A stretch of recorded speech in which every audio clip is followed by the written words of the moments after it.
welcome to meeting with us, and I want to just express appreciation to you for finding out time to join us on this Parley.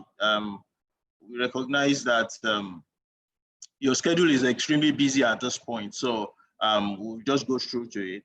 Just as a way of background, most of our audience are corporate counsels, company secretaries, in-house counsel, head of legal, and generally practitioners of corporate law. So we also have one or two members of the print media who will also be giving it some press coverage. So I know you, and I'm sure a lot of people know you, but I'll just quickly run through your profile for a few of our audience that are not privileged to know about you. So today's discussion will be with Mr. Akpata. He's our guest today, and he was born in 1972, and he had his education at the King's College, Lagos, from where he proceeded to study law at the University of Benin, where he graduated in 1992. He was called to the Nigerian bar in 1993, and he was privileged to cut his teeth in legal practice under the tutelage of the late great sage, Dr. Mudiaga Odije, SEN OFR, who at the time was one of the most seasoned litigators, where he also learned the rudiments of litigation and courtroom advocacy under him.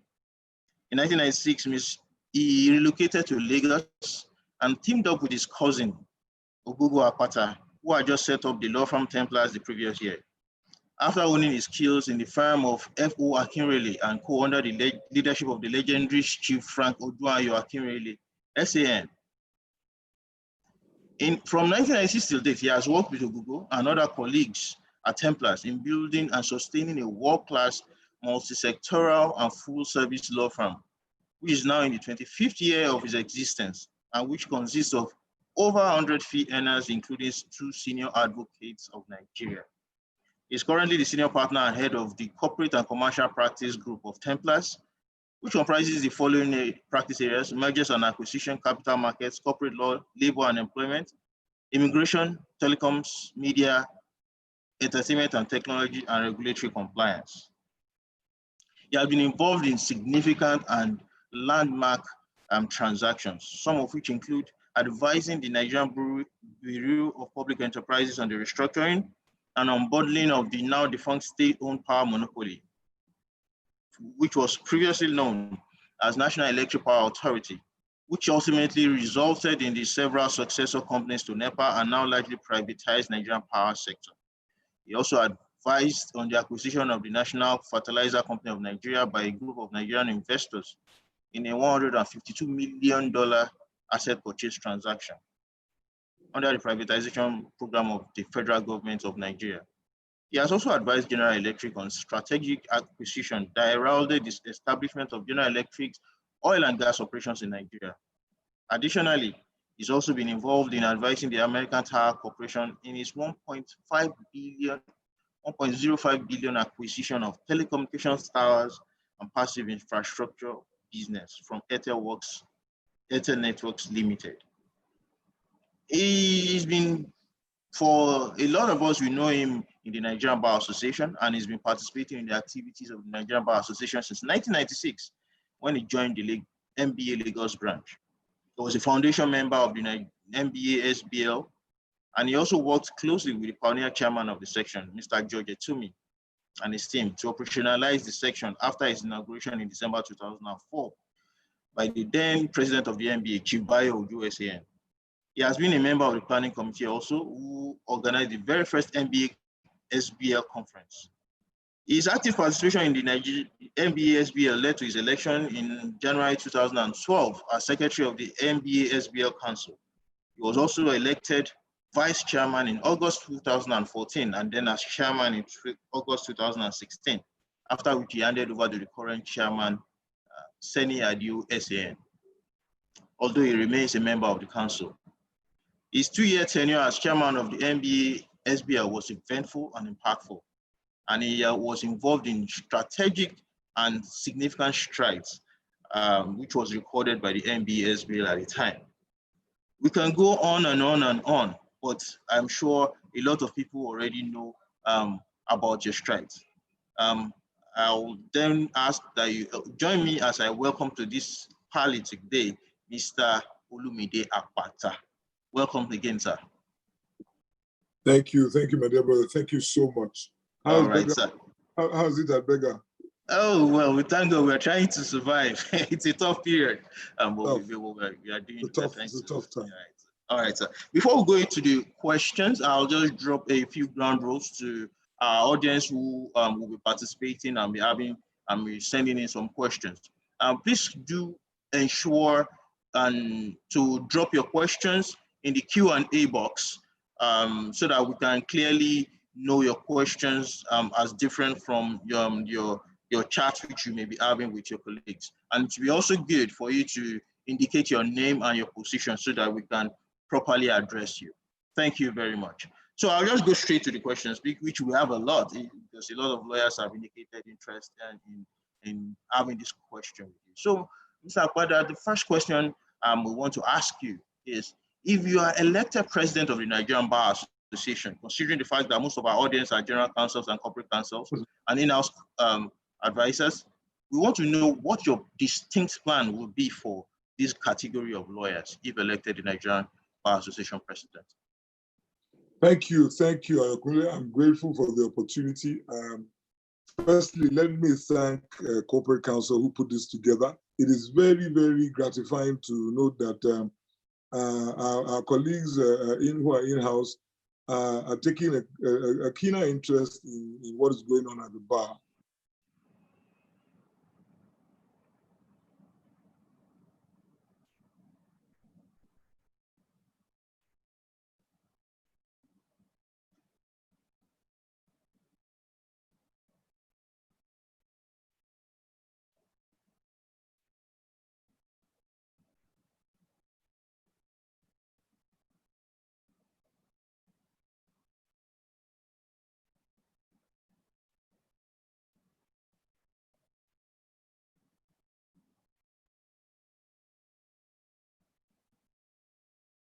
I say this because I know that in previous years there has been a bit of apathy, not.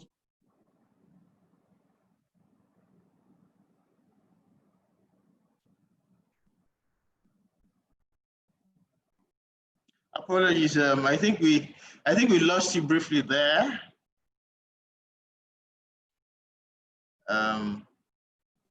So can you hear me now? Okay, yes, we can hear you now. Okay, I really apologize. I hope technology will not fail us today. But anyway, to go straight to the point, what specific plans I have for Corporate Counsel? Well, firstly, the plan is to run an all-inclusive bar. An all-inclusive bar because the sentiment is out there and is pervasive that the law or the legal profession is skewed to favor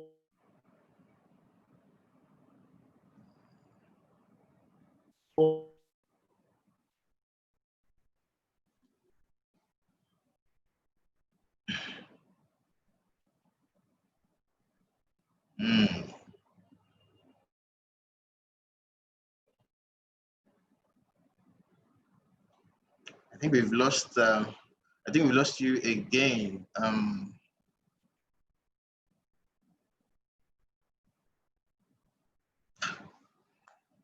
don't know. Only one group of lawyers. Those who don the wig and the gown and litigators and go to court every day. So those of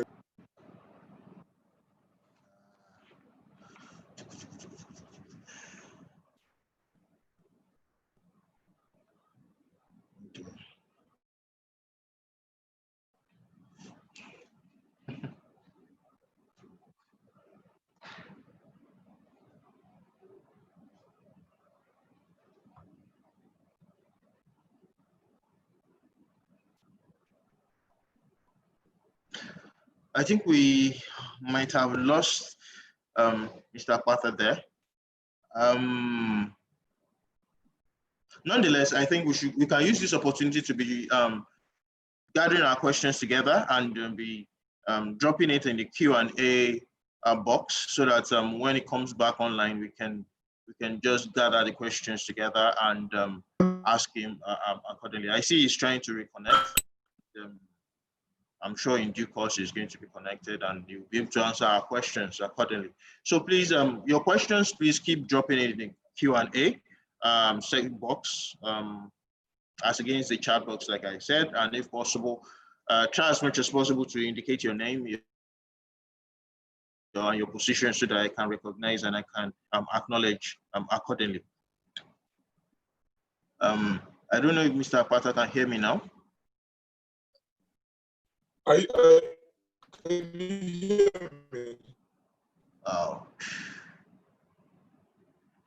think today is one of those days when technology has not been kind to us.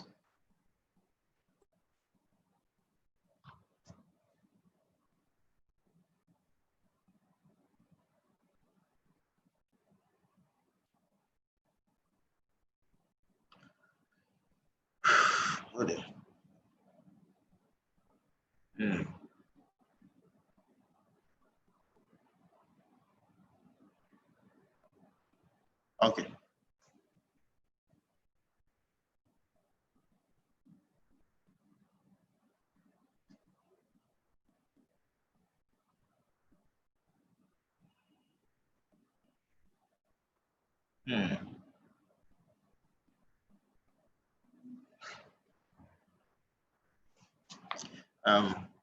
We have a question here.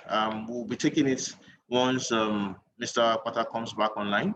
I've seen it here, but I also encourage every other person to drop the questions in, and so that we can use this time to be compiling the questions we have for him when he comes back online.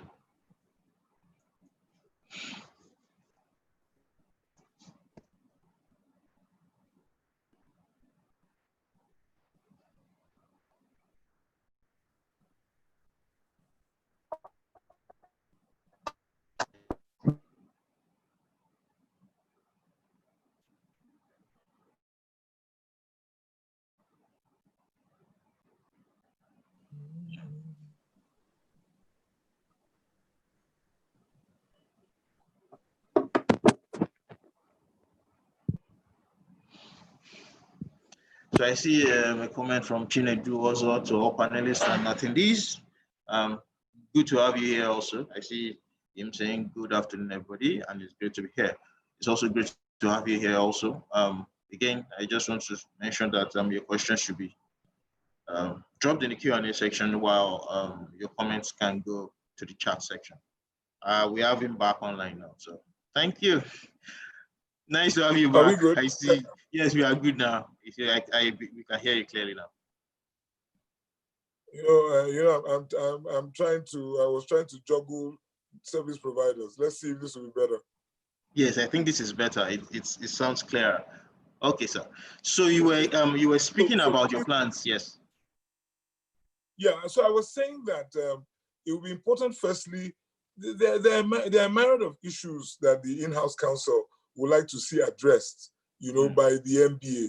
And what better way than to make sure that they have a seat in the room, right, when these issues are being contemplated or being debated, rather than for them to hear secondhand what decisions have been made that would affect, the way they practice their profession. So for me, it is critical that in-house counsel, right, are part of the process of decision making, so that there's a buy-in from the get-go. So in-house counsel still ask me till today, why is it that the Constitution clearly forbids us from vying for the president of the bar? Right? Now, the reason why they would ask that question is because they probably were never in the room when those decisions were made. And in responding to those issues, I say to them, well, this is my understanding as to why that particular provision was put in the Constitution. I think it's important that from time to time we revisit that particular issue. That from time to time, if representatives of in-house counsel were in the room or are in the room when these issues are being discussed, it can be canvassed again. Hey, gentlemen, can we go back and check this part of our constitution? It may have been a valid point 50 years ago, but is this still a valid point? Should expressly excluded from being able to vie for the highest office of an organization to which we belong, pay dues. You know, so if you ask me, Ayokunle, I think that to deal with the problem, to bring about more inclusiveness, we need to make sure that in-house counsel are part of the conversation. Interesting. Beautiful. I agree with you because if we are not part of the conversation, if we have forum where we can make this kind of conversation and we can't find the corporate counsel, there'll be continuous grumbling, but nothing will be done. My second question then goes this way. Recently, there was a controversy where a senior advocate of Nigeria advocated that other learned stakeholders should come together and ensure that the senior advocate of Nigeria was installed as president. What is your take on this, sir?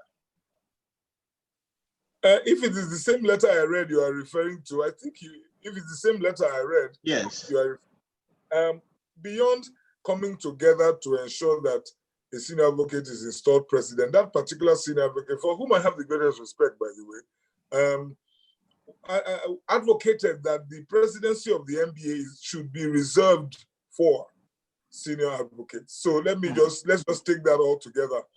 And then, you know, after a while, you know, when a practice has become convention, some people forget that really it is not the rule, right? There's no doubt that senior advocates have been at the forefront of leading our association, have been at the helm of affairs for a long time.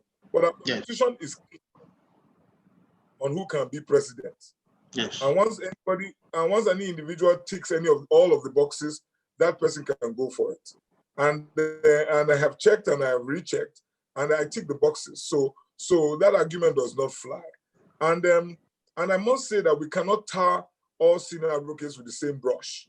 I work closely with many senior advocates. Indeed, two of my partners belong to that category of legal practitioners, and some of them are the best minds in the profession. I dare say that we need the senior advocates if we're going to move this profession forward. But ability to run the MBA has really very little to do with your prowess in the courtroom. It has more to do with your ability to manage men and resources, your ability to formulate policy that will work for the good of all, not for one group. Your ability to galvanize people of diverse opinions. You know, lawyers, not only are we different, we are very opinionated. So what are your PR, what are your HR skills? Are you able to get people to come together to do what is good for the association? It has very little to do with the fact that you wear silk, right? And I must say that from the feedback after that particular letter was published, we have found out now that is indeed the minority opinion. It is indeed the minority opinion, and the preponderance of opinion is that anyone who qualifies, go for it. And again, I must repeat that it will be an all-inclusive bar in the event that I become president. And senior advocates will very much, their views will very much be taken into consideration, and we'll work very hard with them. They have a body called the Body of Senior Advocates. And if I lead the bar, I will constantly be in consultation with them, because there's no doubt they're a critical factor in our profession. But it cannot be that the presidency can be reserved exclusively for them.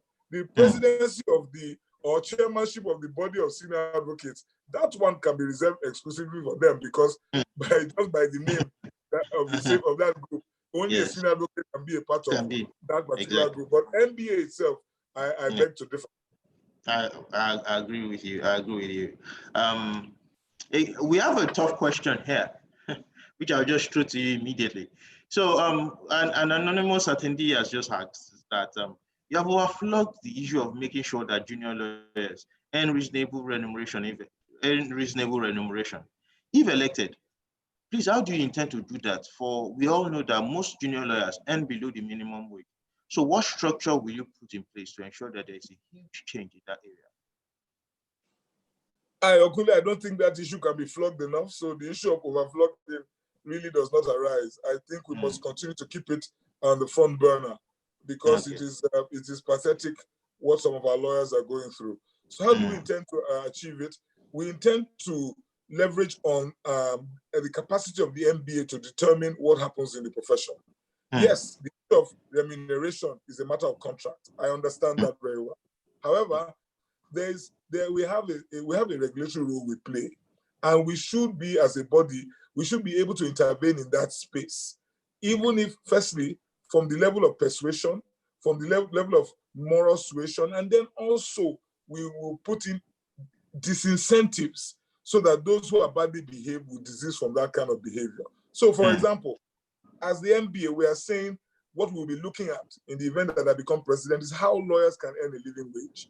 So there will be an empirical method for arriving at this. So living wage in Lagos is not living wage in Damaturu, neither is it living wage in Okitipupa. So we will firstly determine that this is living wage. So number one, you know that there's a legal practitioners remuneration committee. Unfortunately, that committee is not under our control. It is run by the Attorney General. So the MBA will set up its own remuneration body that looks into how lawyers are paid. Now, we will engage, for example, with Burger Paints and organizations like yours that retain lawyers. This is just one example, and it's a young lawyer who, in the course of our thrashing out these issues, that even suggested that we could do this, right? To say, those of you who retain lawyers, just as you insist on your lawyers who work for you having a diversity policy, you can also insist that lawyers who work for you must also pay a living wage. You might notice that some law firms in England at the moment, if you look at the signature column of their emails, you will see where they write, "We are a law firm that pays a living wage." Some law firms, they wear that badge with pride. So we would put all muscle at our disposal towards ensuring that employers of lawyers subscribe to this basic minimum. Now, number two, what we will also do, we will suggest to employers of lawyers that in the event that you cannot meet this minimum, because we realize that also it may be a function of incapacity, we can say to them, listen, how about organizing alternative working arrangements whereby the individual does not have to work 5 days a week? Let the individual work a couple of days in a week so that they can go and do other things to augment income. We would also, you know, that there are many lawyers and law firms who seek one kind of benefit or the other from the association. Oh, they want to come to the association because they want to be a member of one committee or the other. Or they need the association sign off so that they can be senior advocates. Of course, you can expect that on the checklist in an MBA under my watch, on the checklist in determining who gets what privilege or the other, would be, what do you pay your lawyers? What do you pay your lawyers? So my point to you, Akile, is that I am mindful of the fact that it's a matter of contract. It is difficult to intervene in that space, but I am not going to twiddle my thumbs and sit in the corner and say, oh, there's not much I can do. MBA has the capacity, has the gravitas to say to its members and to say to the public who employ lawyers that there's a basic minimum we should not go below. So it's going to be a name and shame type of thing. It's going to be create a situation where those who don't oblige or comply will become very uncomfortable. They will become very uncomfortable because we'll let everybody know. And then last but not the least, lead by example. We have senior members of the profession, some who are aspiring to be president today. So anybody who says he wants to be president of the bar, first and foremost, we're going to be, there should be the opportunity to interrogate that person, say, how do you treat your workers? What kind of pay do you, what do you pay? So because you can't be president of the bar if you're paying a pittance to your lawyers. It doesn't make sense, right? If you want to do the profession.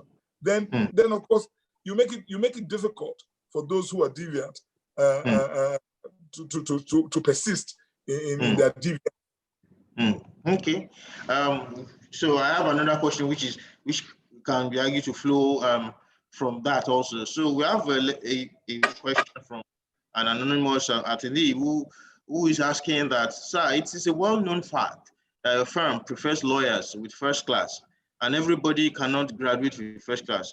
Are you not approbating and reprobating when you say that you will make sure that lawyers are gainfully employed when your own firm prefers a section to others? First and foremost, I wonder why we have anonymous questioners. I mean, everybody should be bold enough and happy enough to identify themselves in the process of asking questions. That's just an aside. Now, Okay. on the issue of criteria for employment, I don't think I'm approbating and reprobating. I am saying that lawyers who are employed should be properly paid. That's what I have been saying, right? Yes. Lawyers who are employed should be properly paid. Now, each organization would have to set parameters, would have to set criteria for themselves with regard to they can employ, right? And point of correction, Templars, we do not say first class or nothing. We say 2-1. And then for anything below 2-1, we would have to make an exception, right? Now, for us as a firm, this is where this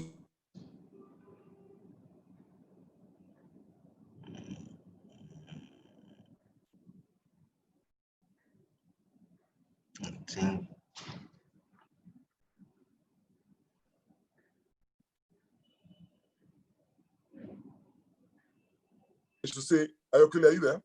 Yes, okay, now, yes. Like, Okay, at the time, have you lost me again?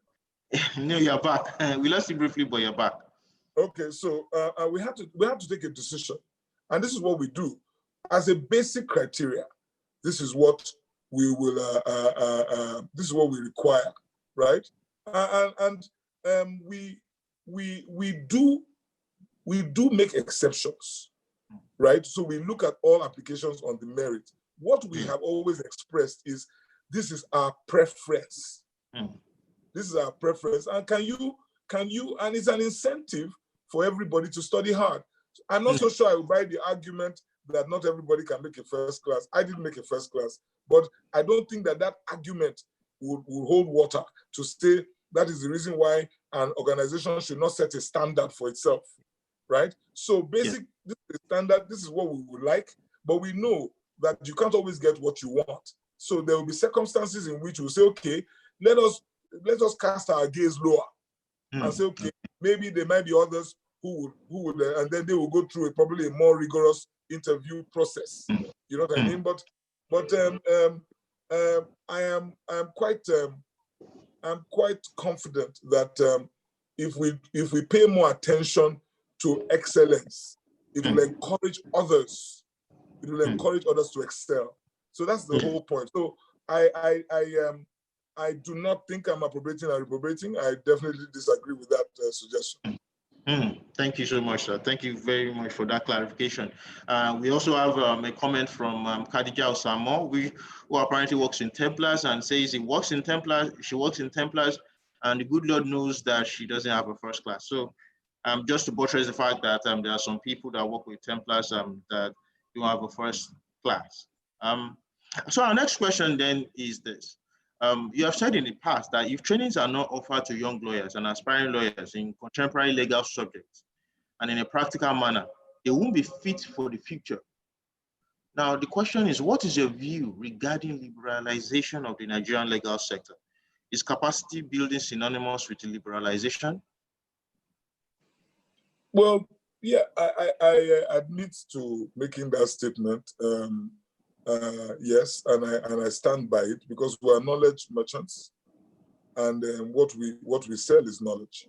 And I have said before, I say again, if the pipeline of knowledge ceases to flow, that's an existential issue. We're out of business immediately, you know. And we live in a world where the clients are sophisticated.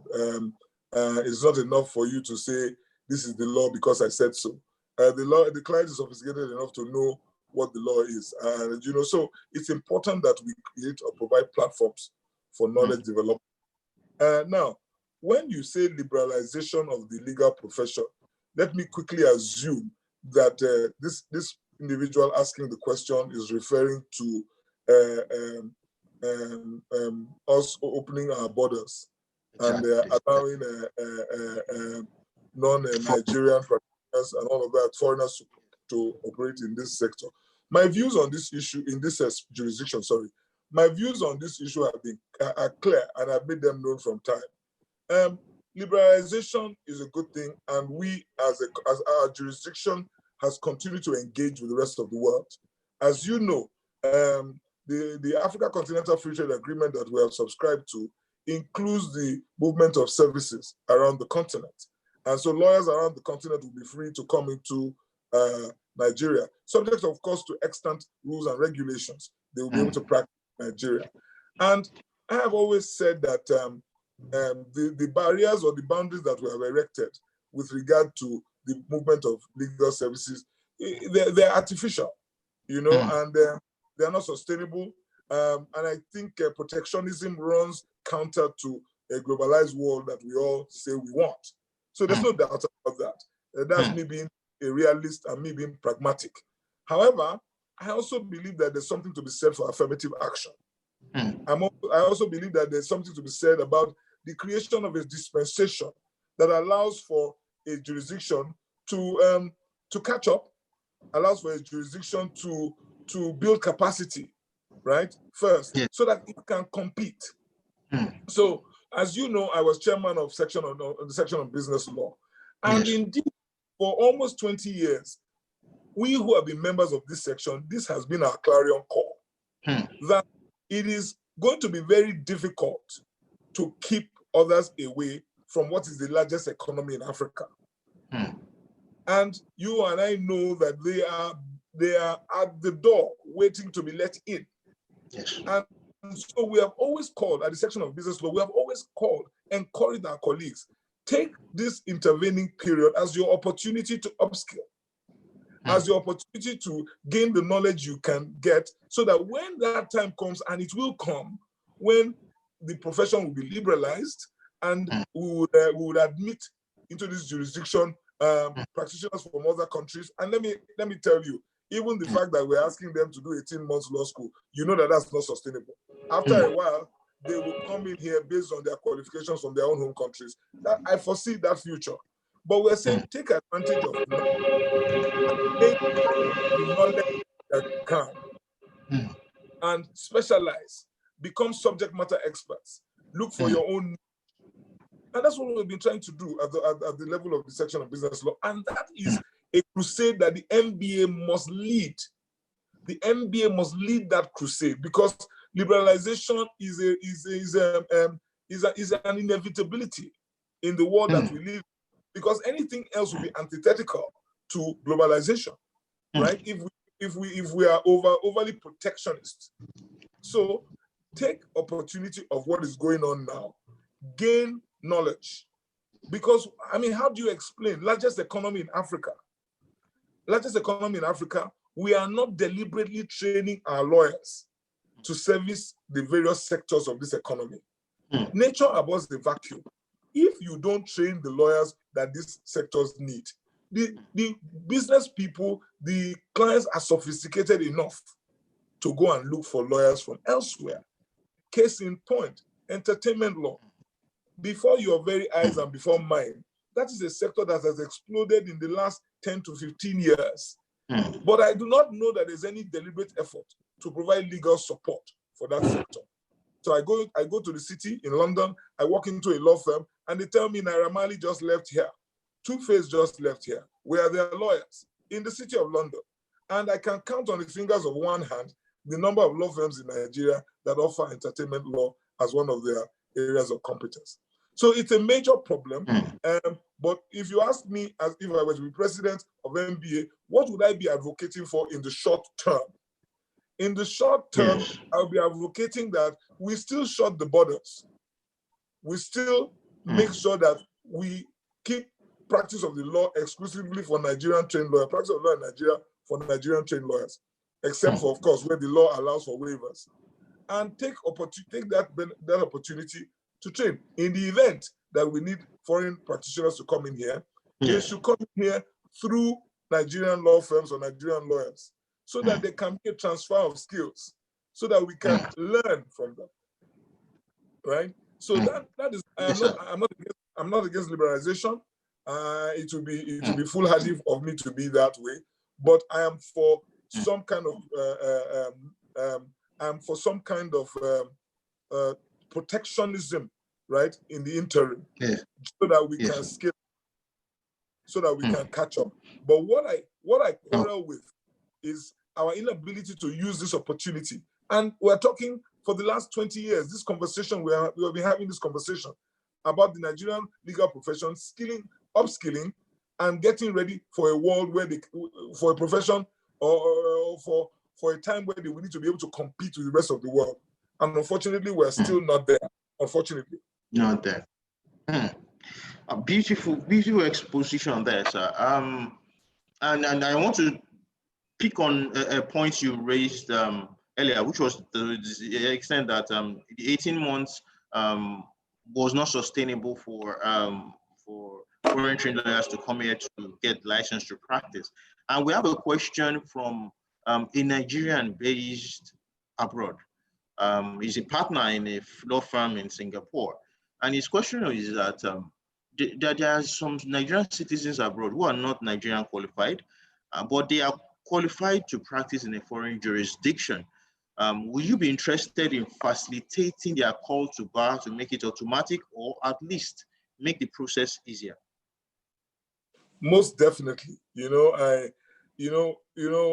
Some of our laws are so so outdated that is unbelievable. That I think we need the presence of mind to institute law reform in a lot of areas. And that presence of mind is sometimes absent because we are distracted and we focus on so many other non-issues, if you ask me. Now, I have loads of friends who fall into this category, Nigerians who have been trained abroad. Now, as long as they've trained in common law jurisdictions, right? I think the way to go is, as long as is for them to come and do a summer school for 3 months or whatever, and just generally brush their skills in what would be in a bar.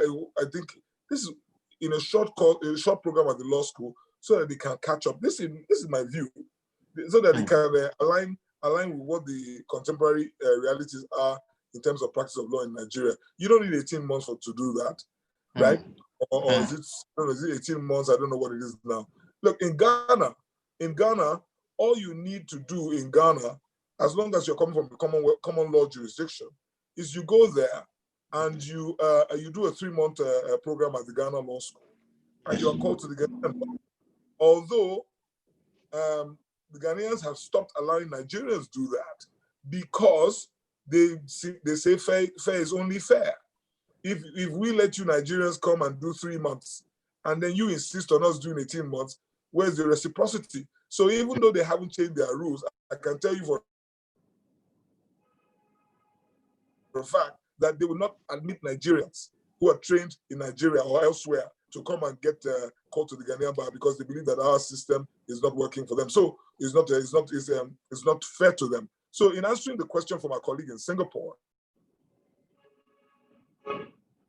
definitely, because we need more capacity anyways, right? Yeah. So first and foremost, Nigerians who have been trained abroad, right, who have been trained in common law jurisdictions, we will make it easier. Well, let's put it this way, to the extent that it is in our powers to as MBA, we will pursue policies, the formulation of policies that will make it easier for them to come and be admitted to these jurisdictions almost seamlessly. Thank you so much for that. Quite insightful. So I'll just jump straight to my next question. So at a recent interview you granted with a print media organization, you said, in the course of your involvement in the activity of the Nigerian Bar Association, you noted that there was widespread sentiment within the profession that the NBA is grossly lacking in utilitarian value, and that many lawyers have remained members of the association more out of compulsion. How do you intend to redress this anomaly? Yes, my feedback from the Vox Pop that I have constantly carried out is that 70% of our members are not feeling the association. They don't think they're deriving value. So that is when I say utilitarian value is lacking. So why am I a member of this association? Of what use is it to me? And you remember that you and I really didn't have much of a choice before we became members of the MBA. You know, it was more like a conscription, right? So most people, benefit of hindsight, are saying to themselves, if I had a choice, I actually would walk away because I don't see what this association does for me. And these are not my thoughts, right? These are the views that I have heard expressed in many quarters, that beyond paying my bar practicing fee, which I pay because it's pretty much like a gun to my head, I need it to practice the profession, and pay my brand dues, and then going for conference and paying my conference fees, I don't see what the association does for me. Again, not my words. I'm just simply relaying. So don't shoot the messenger. Yeah. So for me, that is a major problem, because once your own members don't believe in your raison d'etre, don't believe in why you are there, you have a problem already, because the enemy is within. You know what I mean? You find out that the worst, those who demarket the association more, are actually the lawyers who feel hard done by, who say, you are just taking my money and giving me no value. So how would I deal with that? Firstly, you must get them to fall in love with the association again. And for me, first and foremost, one of the reasons why our members don't feel the presence of the association is for very simple reasons. I think, firstly, we don't have a functional or a secretariat that is functioning optimally. So the average lawyer, what they really need is, they just need to feel that I belong to this group. You understand? They're in touch with me. I get updated. I know what is going on. Some people, that's basically what they need. I belong to the International Bar Association. I know that I don't need to move a mountain before I get to hear from my association, the IBA. I just need to make a call, give my membership number, and all my data, right, becomes available. I request for a letter from the IBA. Immediately is sent to me. They are responsive. But at the level of the MBA, there's that major problem, right? The MBA secretariat is suboptimal in its output. So that affects, how our members, feel. So first and foremost, we need to go and fix that. And I'll tell you one of the reasons why, right? One of the reasons why is that the way we are structured, and this is because, again, we don't take the time to review our laws. The way we are structured at the MBA, the General Secretary is the Chief Operating Officer of the Secretariat. And the General Secretary is there for 2 years. So think about it. We are firing our COO every 2 years. So you find out that there's no institutional, there's no continuity. Knowledge, right? No institutional knowledge. So there's a new kid on the block every 24 months. So of course, as you can imagine, that affects the ability of the organization to operate in an optimal manner. So even with all your best intentions, all the lofty ideas, even the ones that Akpata has espoused today, right? Without a secretariat, it's not going to happen. Without a functional secretariat. You work in an organization, these things are not, it's not by fluke, right? They are planned. Yeah, they are planned.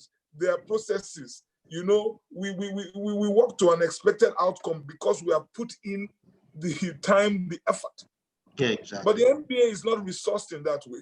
So for me, that's one of the reasons why we have people being dissatisfied. Then, of course, there are other issues, all of which I still think boil down to the functionality of the organization. But yeah, a lot of people don't think that the association takes the welfare of lawyers into consideration. This is part of the feedback I get, giving out handouts, because I'm not in the business of giving out handouts. Welfare of lawyers, meaning how can they practice their profession? How can the MBA ensure that the lawyer is practicing his profession in a proficient, in a sustainable, and in a profitable manner? I could stand alone by myself, but I band together with others into what you call association, because I want to get benefits that I ordinarily would not be able to get by myself. Get on your own self. That's true. So what are the benefits of, yes. So yeah. So what are the benefits of us coming together? You know what they say about the lone broomstick and then the broom. You can break the broomstick in a flash, but you can't break the broom. So we are trying to see, why are we banding together? What are the benefits? So for me, going in there, I hit the ground running because, as I tell everybody, if I become president, I have recent relevant experience. I know the association. I've observed it from close quarters. The last 3 presidents, I have worked closely with them. So I kind of know, as we say, where the bodies are buried. Pardon the expression. So I'm going to avoid the pitfall. I'm going to avoid the mistakes, and I will go straight to the point. So fix your secretariat, be more responsive to the needs of your members, right? Create a platform where they can practice their profession proficiently, profitably, and sustainably. And just let them fall in love with the association again. And that's what I intend to do. Lawyers are harassed every day by security agents. Yes. Right. Yes. And what does the NBA do about that? I intend to set up a lawyers defense fund. Anybody harassed by security agents, police, or whatever so called, the NBA would defend that person for free. The NBA will retain lawyers around the country.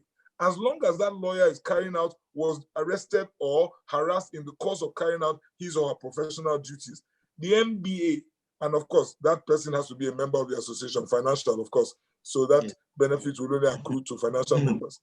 The NBA would defend that lawyer, and think about it. I'm sorry for taking so much time, but think about it. The guy who is locked up in Banti and a lawyer, and then he hears that the NBA has sent a lawyer to the police station to find out why he's been arrested. And he hears that he does not need to pay for that service. Definitely that guy, when you ask him later on in the year what he thinks about the NBA, he will tell you, I love my association. Yes. It's simple. I mean, it's not rocket science. Beautiful. These are great ideas and lofty ideas. Just to support what you said, at times it's easy without an effective secretariat. Strategy will become strategy, and because implementation strategies to say that the strategy is not the problem, but the implementation of the strategy is usually the problem. So the secretariat is actually very, very critical in that regard.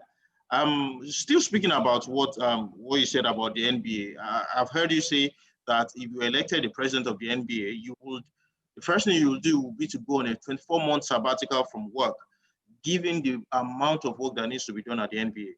Can you give us some insight into these issues that you believe needs urgent restructuring? Yeah, so I had to make that decision because, like I just said to you, I have been closely associated with our organization. I have worked closely. I have been section of business law chairman. I have been a member of National Executive Committee since 2014. I remain a member. I was co-chair of the Conference Planning Committee for 2019. So I kind of know, I have observed at really close quarters. I know firsthand what the issues are. I've just talked to you about secretariat and the near absence of a functional secretariat. I have talked to you about quite a number of issues. So I had to come to the ineluctable conclusion that we're at a point in the life of our association where anybody who becomes president will need to be hands-on, real time, right? Yes. And one of the issues I have found out that has militated against us making progress is that some of the presidents who I've observed, they mean well, right? But the issues are so huge. The problems and the challenges are so immense that, tentative, or should I not say tentative, but that inability to give it full attention makes it impossible for you to actually take a deep dive and deal with the issues. So what you see most of our people, our leaders have been doing is papering over the cracks or, applying the Band-Aid to what I consider to be really, really deep wounds, right? And it's not really there. I won't blame anybody. right? The current president came in and met the near absence of a functional system of accounting, or a functional, the way we handle our finances was abysmal. But kudos and credit goes to our current president, who has taken time to ensure that, firstly, we have to handle the way we deal with our finances. So we have PwC in-house now. That is fantastic, because that's a major, building block towards getting an organization functioning optimally. So I had to make that decision. I had to seek the consent of my partners to ensure that they are good with me going away for 24 months on a paid leave, absence on focus on paid, because I need them to continue paying me, because I will not be paid by the MBA. So they've been kind enough to do that, or to approve that. But please note that this is not, we're not trying to create a precedent here. Yes. It is indeed an aberration. It is indeed a function of the reality on ground today. My hope is that if I make this sacrifice, if we make the sacrifice, because it's also a sacrifice on the part of my firm, right? We will not need, nobody else will need to do that. Okay. Because yes, I belong to a 15-man partnership, but not everybody else does. And everybody, a member of the association, should be able to aspire to the highest office. So let us get that point clear. My hope is that when we are done with this, nobody else will need to do that. But yeah, the problems are deep. The problems are major. Can I just pick only one? The system of education. Part of our constitution mandates us as an association to intervene in that space, to intervene in the system of legal education. And we have a situation where we're churning out 7,000 lawyers every year. They're not being trained for the realities of today. And it is a major conversation that we need to have. MBA needs to stand in the gap and convoke that kind of conversation and find out where the problems are. So when I was chairman of SBL, we started the process of setting up what we call a Center for Commercial Law Studies. So this was us, adopting a self-help strategy, because there's the problem at the level of those who make policy. But you know what? Council of Legal Education is manned by lawyers at the level of the council and at the level of management. The university faculties, there are lawyers there. I think we just need MBA to step up to the plate, galvanize this group, and let everybody understand that we have a responsibility to produce lawyers that are fit for purpose, fit for the now, fit for the future. And MBA, and it's not going to be it's not going to be a tea party. That is why I said to myself, listen, if you really want to do this thing well, you need to just roll up your sleeves, go in there, give the time. Because to fix the system of legal education, or at least to engineer a process that will lead to it being fixed, is going to take a lot of time. This is 125 branches of the association, another issue. For the MBA to make the impact it's supposed to make, there has to be synergy, proper alignment between the national HQ and our 125 branches, because our members are at the level of branches. So if the national headquarters is not operating, in alignment with the branches, we can never achieve our objectives. So that kind of synergy. So a couple of issues. I don't want to take too much time, but I have looked at it. I've done my analysis, and I will be better off if I give it all my time and achieve the results, rather than, do some kind of patchwork and go away and the problem is not fixed. Beautiful, sir. Beautiful. So my next question is more related to in-house counsel issues. So there's this general feeling in the corporate counsel space that MBA is significantly focused and tilted towards lawyers in litigation practice.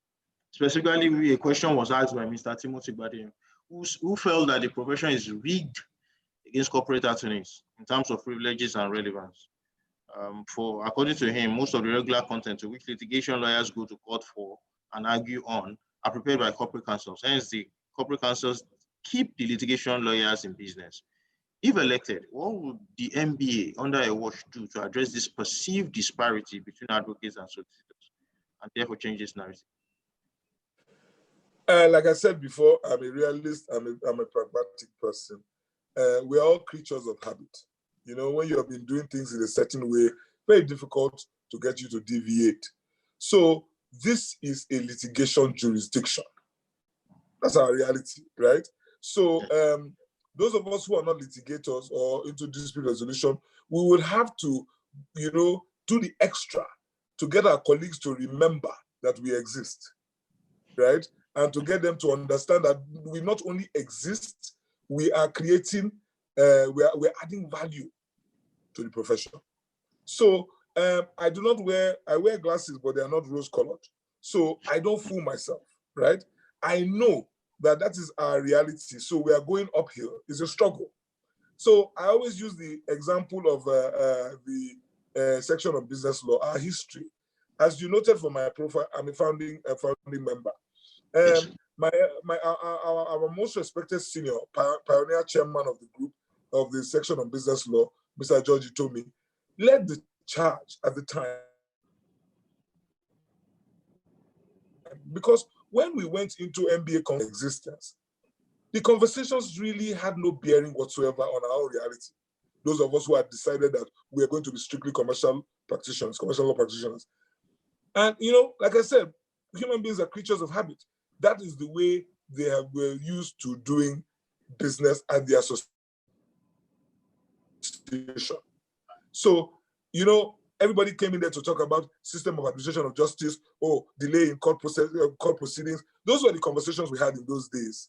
Nobody talked about what was going on our side of the fence. And so Mr. George told me, to his eternal credit, and those who worked hard with him at that time, began the push for the creation of a platform where commercial practitioners can also have their own issues canvassed. And that is what led to the establishment of the SBL.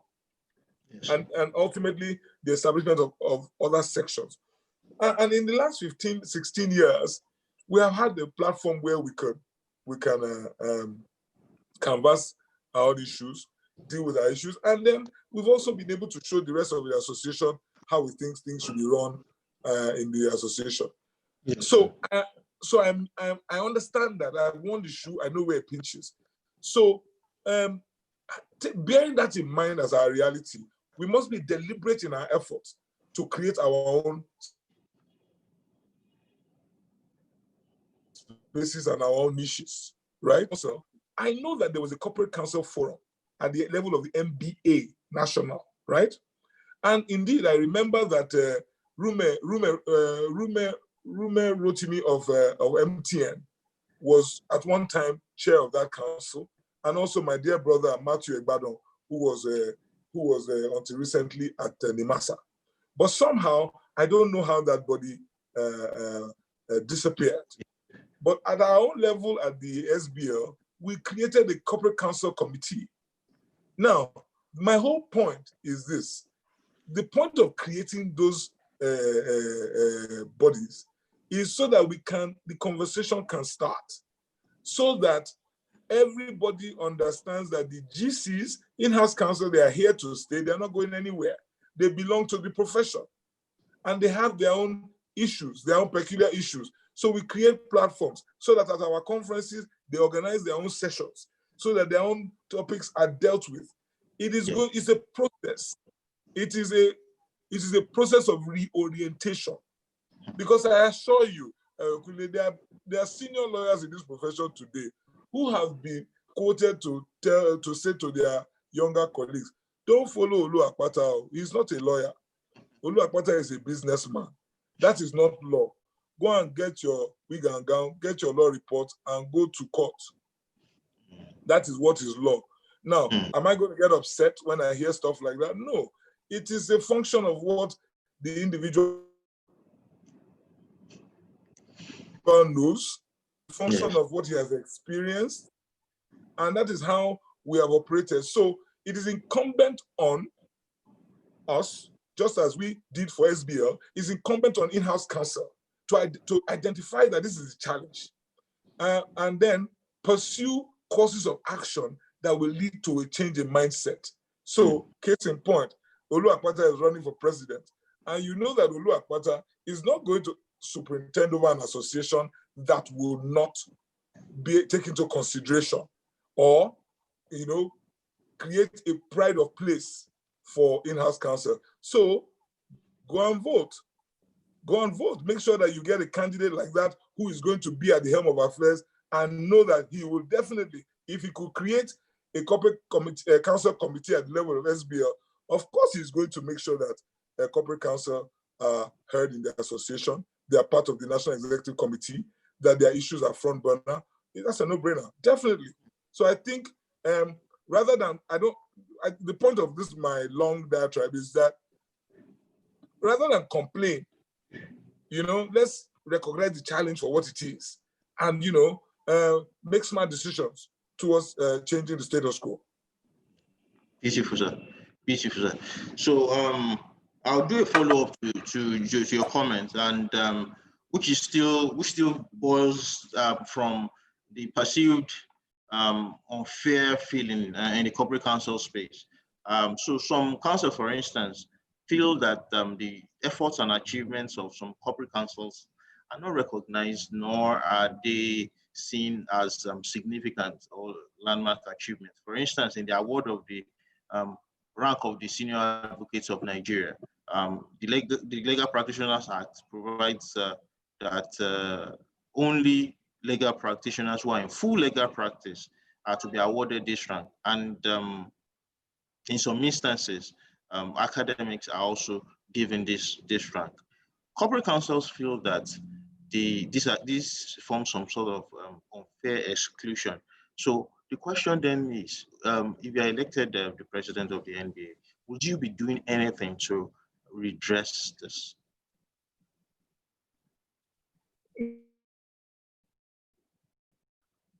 Well, yeah, you're right. This question.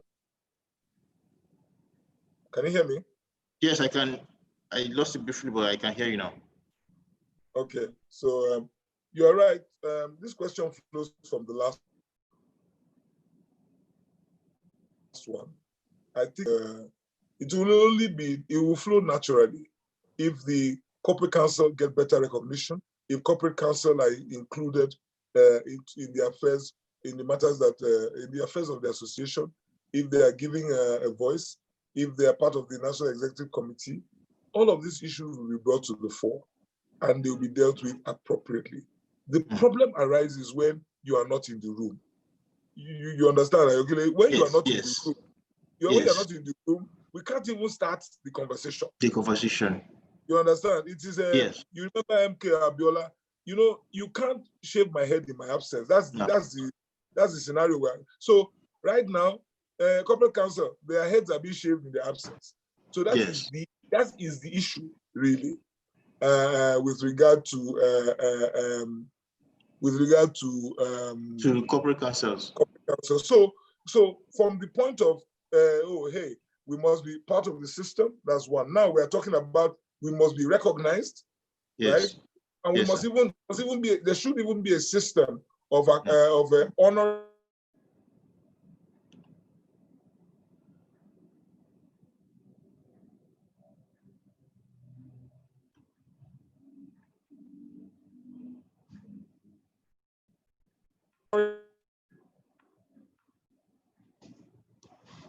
And recognizing our role in the. This is what I'm hearing. Okay, so talking about the rank of senior advocate, right? Yes, sir. Can you hear me? Yeah. So talking about the rank of senior advocate, as you can imagine, many of us who are on the corporate and commercial side of things say, "Oh wow, so there's no system that recognizes our own efforts." So the same complaints from in-house counsel, because we are not entitled to be senior advocates, right? Many have come to me. Or those lawyers like me who are corporate commercial attorneys. They say, just wear your wig and gown, go back. It's easy. Just do some cases and apply. And I said, but I'm not a fraud. You know what I mean? I don't feel right. Why should I now go back to court for 6 years just because I want to be called to get the rank? Exactly. You understand? I must stay true to myself. Somebody else is practicing every day. He or she is deserving of that award. Why would I go and then just jump the queue and then just get some of my younger colleagues who are in the disputes group in my firm to sort me out and then go and then I go and apply. No, that's not me. I won't do it.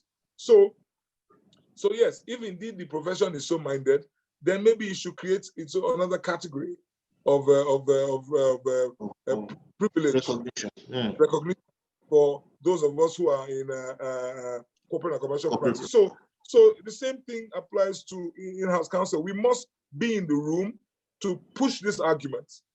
Indeed, one past president who I spoke to about this a long time ago said to me, make the case. You guys are the ones in the corporate space. Make the case. What is the criteria that we will use? Because senior advocate is senior advocate, keyword advocate. So let us now go to those who are corporate commercial practitioners.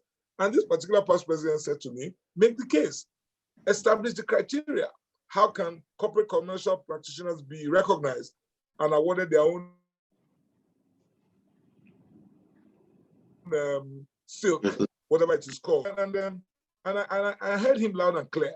You know what I mean? And it's a function of us putting forth the argument. So, good information for in-house counsel. Your struggles are very similar to our own struggles. Those of us who are corporate practitioners. So it is it's up to us to take advantage of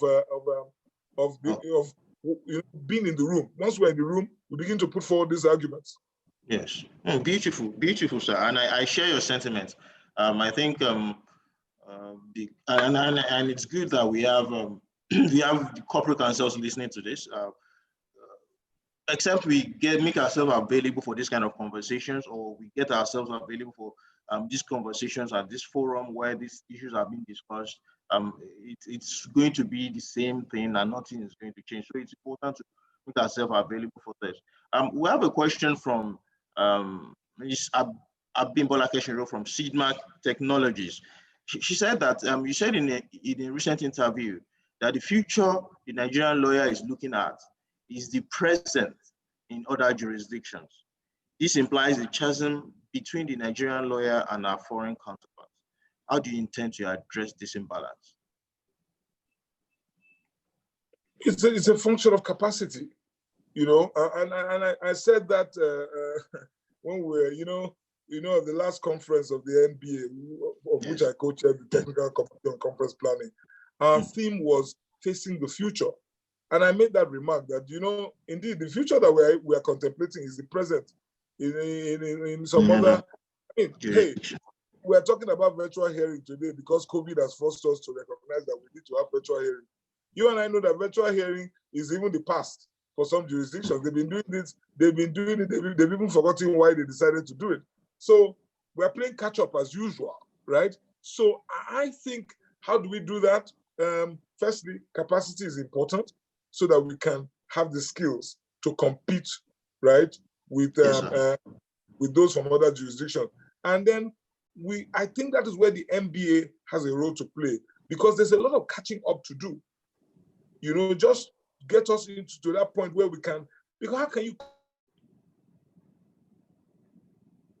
compete when you are not even at varying levels? You know what I mean? So there's a lot of catching up to do. I can count on the fingers of one hand, how many law faculties offer technology law as a subject. And we're in 2020. Think about it. Think about the lawyer in 10 years' time who doesn't know technology law, or who doesn't know technology. That person will be a fossil. Yes. You know what I mean? That person will be a dinosaur. Yes. In the next couple of years. So that catching up, and she is right, the person who posed this question, there's a chasm, right? There is such a gulf between us and some of our colleagues in other jurisdictions. And the first problem is us not even recognizing that it exists. I still hear senior lawyers telling me, Nigerian lawyers are as good as any lawyer in any jurisdiction. There's no law that they know that we don't know. And I'm saying that is the beginning of the problem. There's a lot that they know that we don't know. And it's a function of where they operate, how they operate, the level at which they are operating. So once we are humble enough to understand that, we learn every day, we need to acquire more skills, we can hopefully begin to bridge that gap. And you know, you don't need to reinvent the wheel. There are tools readily available for us to make the quantum leap and bridge the gap. You know, and we don't need to spend the amount of time that they spent to get to where they got to or they have gotten to. We are lucky that we can, if we recognize our deficiencies, we quickly move in and acquire and address it.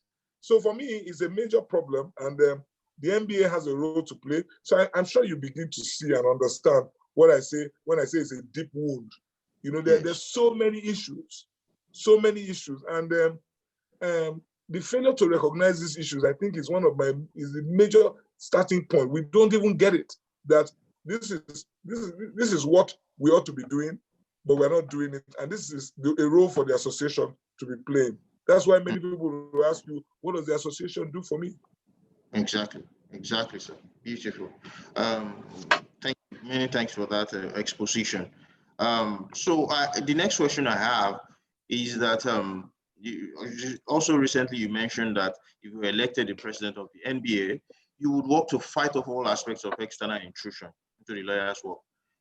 And I know I have read your interview recently on the publication by a Tier 1 bank, wherein SMEs and other businesses were invited to subscribe for legal services. This is considered an encroachment. What's your take on this, sir?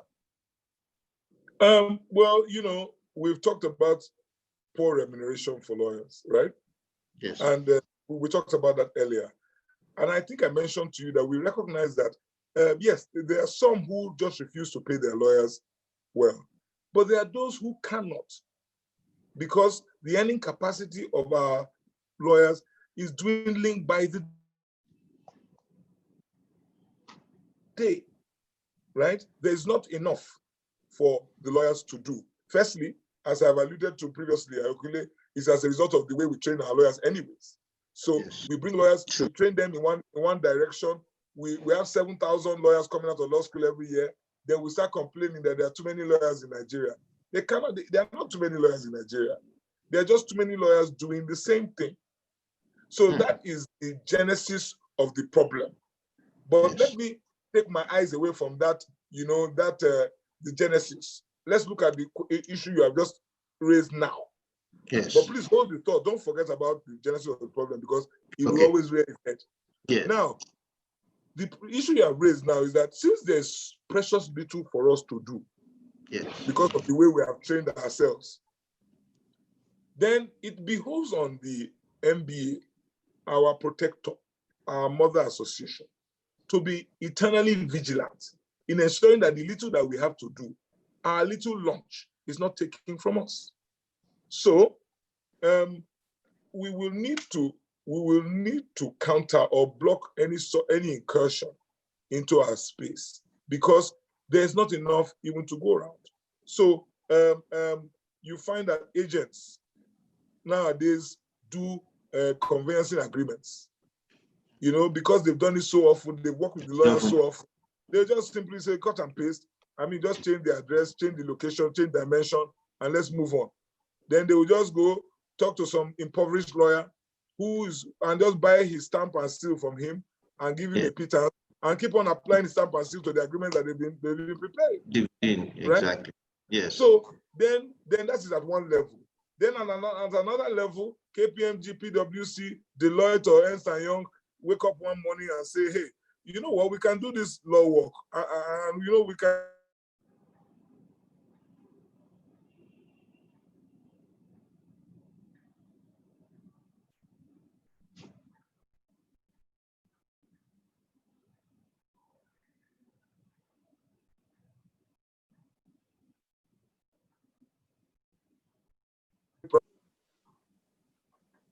Okay. Lost you briefly. So are we back? Yes, we're back, sir. So big four accounting firms can, you know, just express the intention to practice law as part of their service offerings. So, I mean, I'm not going to fight that, but I'm going to ask, what is the NBA doing about it? Are we part of the conversation? Are we even involved? What are the terms of this kind of engagement? Is it the time now to allow for such an incursion into our space? You know what I mean? So I think it's important that we play a protectionist role and ensure that our colleagues, our members, are not, they don't lose out.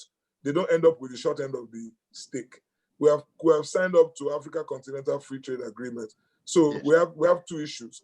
Now, lawyers from the continent can come in. Now, the NBA has to be vigilant because the idea is that it is lawyers from the continent that should come in. Now, you and I know that many of our sister countries on the continent have very close relations with countries outside of the continent. Yes. Now, we have to check because part of the Africa Continental Free Trade Area Agreement, part of the principles underpinning that agreement is that origination of the service is important, where it comes from. So, yes, a lawyer from Djibouti can come to Nigeria based on that treaty, but a Chinese lawyer who has now moved to Djibouti should not be coming into Nigeria. I'm just giving you an example, but you get the point, right? Yeah, I get it. So NBA has to be vigilant in this regard, So we need to protect our turf, particularly that because there's so little that we can do at the moment because of the way we are training our lawyers. So let's go back to how we train our lawyers. So how we train our lawyers, and then let's talk about Africa Continental Free Trade Agreement. And just now, it's a two-way street. Ordinarily, we should be the major beneficiaries of the Africa Continental Free Trade Area just by virtue of our numbers. Yes. Right? Just by virtue of our numbers. Now, just looking at only the legal profession alone, can we actually take benefit of that treaty? Have we trained our lawyers in a way that they can offer services to the rest of the continent? I don't think so.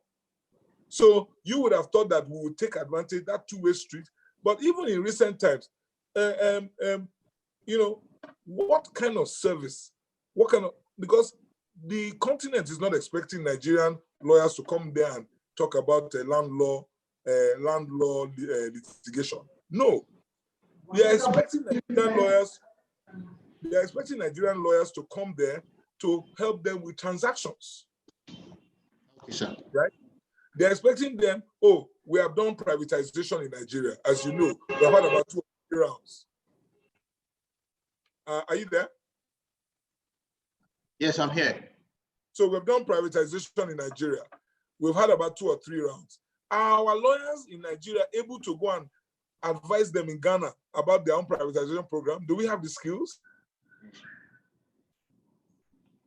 Yes, sir.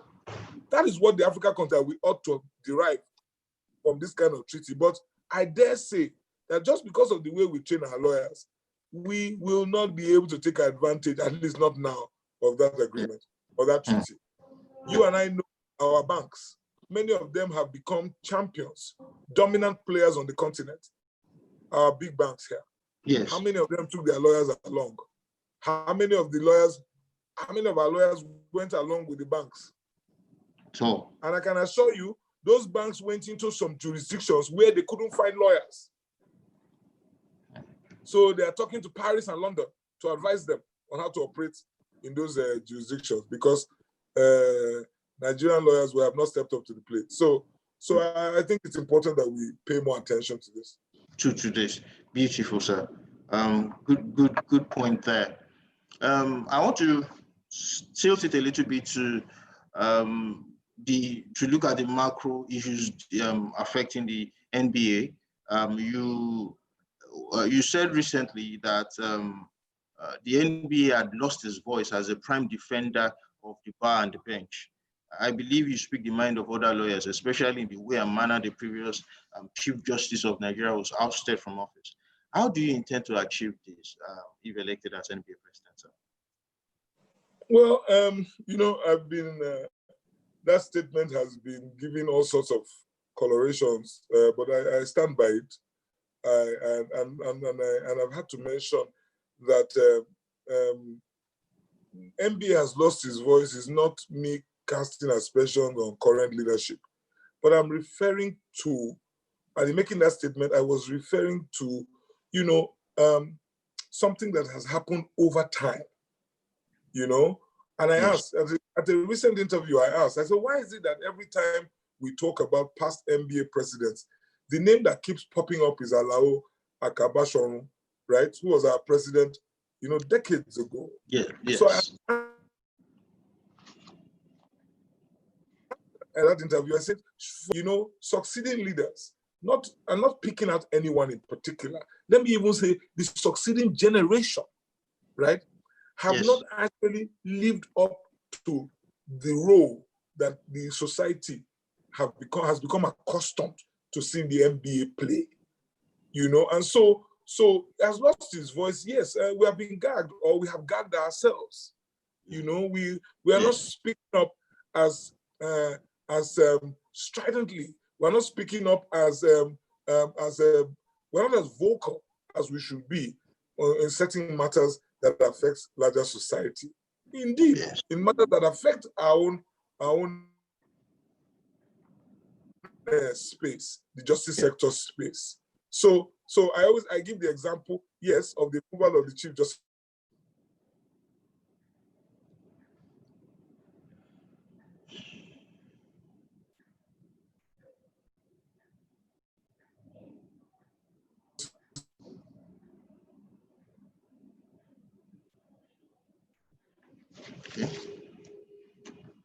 Of Nigeria, but there are many other.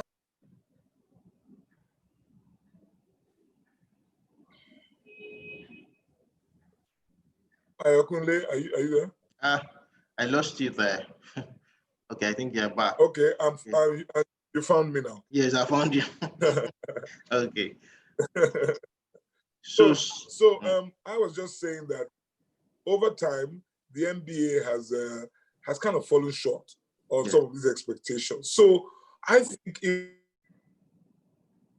I were to become president, that the first thing I'm going to do is, I've told you, is try to get our members to fall in love with the association again. Because one of the reasons why the MBA has lost its voice is that the MBA, even the members don't believe in the association anymore. So when we go out and speak, it sounds very hollow. You understand what I mean? It sounds hollow. I understand perfectly. Yes. Even your own members don't even believe you. What are you talking about? Right? Exactly. You are coming out to intervene in larger society. Look at your association. You are coming out to talk about how Nigerians are being poorly treated. Lawyers are being poorly treated in the MBA. So it doesn't lie in that space. So firstly, we will need to get our own people to buy in, so that you know that you have people behind you.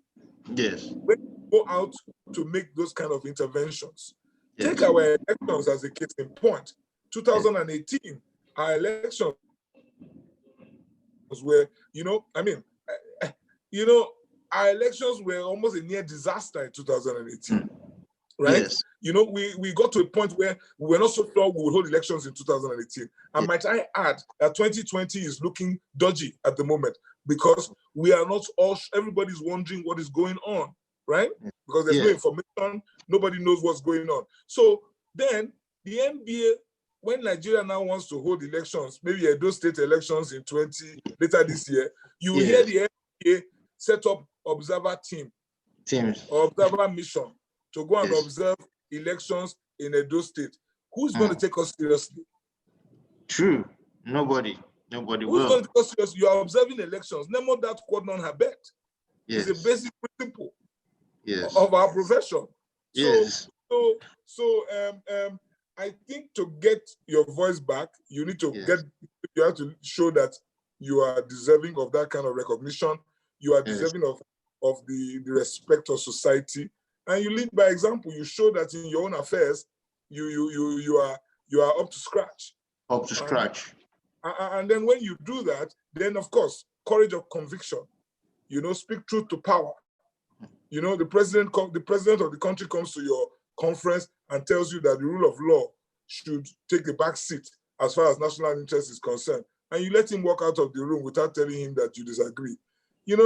Things like that, that's why people will say, and I agree with them, that we lost our voice. And so if I were there, if I were to be president, definitely we would take care of our business, and then we would speak truth to power.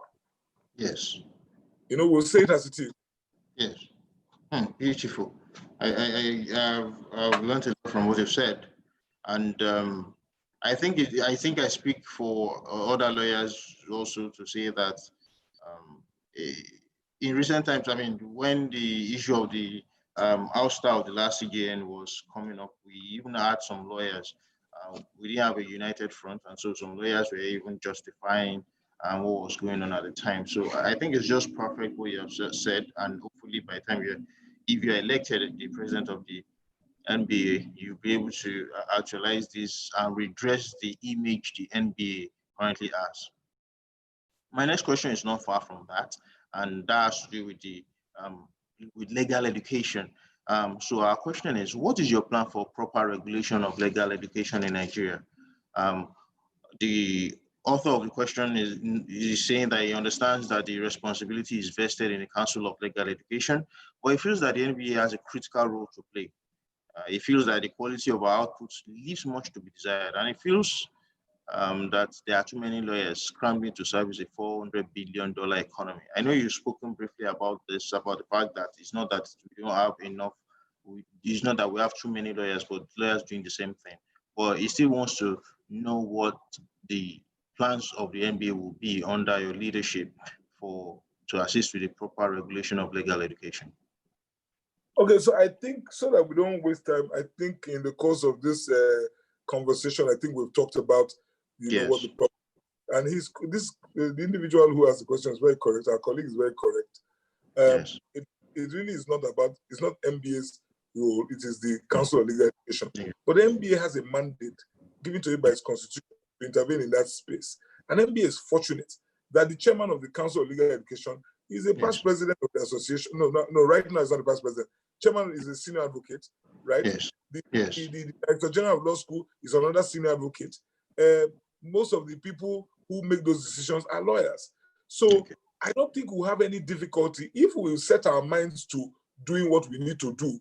I don't think we'll have any difficulty in asking everybody to sit around the table to say, listen, we are not training lawyers for the future. We're not training lawyers to take the roles that we expect them to take. We are not training lawyers to whom we can bequeath this profession as we bow out of the stage. So I don't think it will be too difficult to get that conversation going, but we must have a plan. What kind of training are we talking about? What do we do? I have said, Nigeria came up, the government of Nigeria announced recently, we're diversifying into agriculture and solid minerals. We don't want to be a monoproduct economy. Don't ask me if anything has happened since that announcement was made. We can talk about that later. But they came up with that policy. Now, has those who are in charge of legal education, have they sat down to say, if the economy is going in this direction, we will need lawyers, right? Definitely. Is there anybody talking about how to train lawyers to even understand the agricultural industry? Solid minerals, that has been the mainstay of the South African economy for many years, right? Have we gone to say, okay, are we talking to the South Africans to say, well, can we train our lawyers in South Africa, or can you send us lawyers, professors and teachers to come for sabbatical? Let us pick one university, University of Abuja or Nasarawa State University, whatever, that in lawyers in solid minerals, so that we know that there will not be a shortage of lawyers who will service that sector. You see, like I keep on saying, and this is what we have been shouting from the rooftops at the section of business law. We service an economy. Lawyers are needed in every sector. Lawyers must be deliberately trained to service each of these sectors. So we need to do more in terms of, and the MBA has a role to play, even if it's not for nothing else, just to open the eyes process, just to let them understand that you have to be deliberate about these things. This economy is going in this direction. Lawyers must follow in that direction. Entertainment law, before your eyes and my eyes, it has exploded in front of us. Where are we in the lawyers to other? But because what they don't understand is that the implication of that is that we would have to export those services. Yes. You know, we would have to outsource, get lawyers from elsewhere to do it. And that's loss of income. Yes. Go and check the numbers. The legal services sector in the UK contribute to the GDP of the United Kingdom. You will be amazed.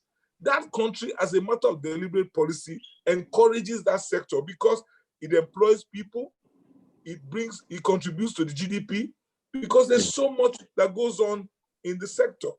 So we, as the MBA, we will need to play our part. We need to work harder and make a deliberate attempt to grow, to train lawyers that will service the economy. However, I'm not quite sure I agree that we have too many lawyers in a 40 billion or whatever, what's the number, economy. 400 billion. 400 billion. Yes. Firstly, we need to go and check if it's 400 billion. I think it's larger than that. Okay. But having said that, I don't think we have too many lawyers. Indeed, we don't have enough. I've been practicing for 28 years. I've been running my firm for 25 years. We don't have enough lawyers. And when we say we don't have enough, because we're not training them right. We have quantity, but I'm not so sure about the quality. Because we are not training them to service the various aspects of the economy. And I dare say that if we were training them right, we would find out that there is a vacancy. There will still be vacancies because the economy is expanding, the economy is growing. True. So that's my position. I think we should definitely we'll play a major role. We should be playing a major role, and under my watch we will. Yes. Beautiful, sir. Beautiful. Nice to see from that perspective, actually, in terms of training and all of that. So the next question we have here is that it's been noticed that senior corporate counsels hardly encourage or allow juniors to attend or get involved in MBA activities. How, if you are elected MBA president, how would you get them to integrate their juniors into the activities of the MBA? Well, senior corporate counsel as an in-house? Yes, in-house counsel, yes. Well, actually, in my own experience from the SBL, as chairman, we have been able to, build a relationship with in-house counsel in such a manner that I wouldn't say that is my experience. There is that the corporates, our colleagues in-house, actively participate in the activities of the section of business law. We have worked together for all these 15, 16 years. The only thing that was lacking was the in-house counsel felt that we only came when we wanted help. We are not. That's maybe 4 or 5 years ago. They said they mentioned to us, and this was the feedback, and we received it in good faith, that we were not taking deliberate steps to create a space where they could also articulate and deal with their issues, which led to the setting up of the corporate counsel committee. But having said that, before we set up the corporate counsel committee, for at least 3 years before that time, we always had a dinner with our GCs at the level of the SBL. We wanted to have that platform where, with the general counsel, in-house counsel, we had a platform where we could meet and continue to share ideas. Yes. And in terms of how we wanted our section and indeed our profession, in what direction we wanted it to go. So that has not been my experience with the SBL. And I dare say that it was because of deliberate effort, inclusiveness, letting them, we've always, on the council of SBL, at least for as long as I can remember, I would have to think, at least I was secretary in 2012. At least let me go back to 2012 till date. There has always been a GC or an in-house counsel on the SBL council. You understand? So that at that level of making of the section of business law, we have in-house counsel working closely on the committee, so that everybody knows that they're part of the process. So indeed, if I were to be president of the bar, it is that same attitude I will bring to bear on my activities as president. The same attitude we will, and once you include all the stakeholders, you will find that not only will the general counsel take an interest, they will encourage their colleagues who are on their staff to be part of the process. They would, I mean, SBL, the MTN, for example, we have loads of our colleagues from MTN, from British American Tobacco, and so on and so forth, attending not just the General Counsel themselves, but their colleagues attending our conferences, SBL conference.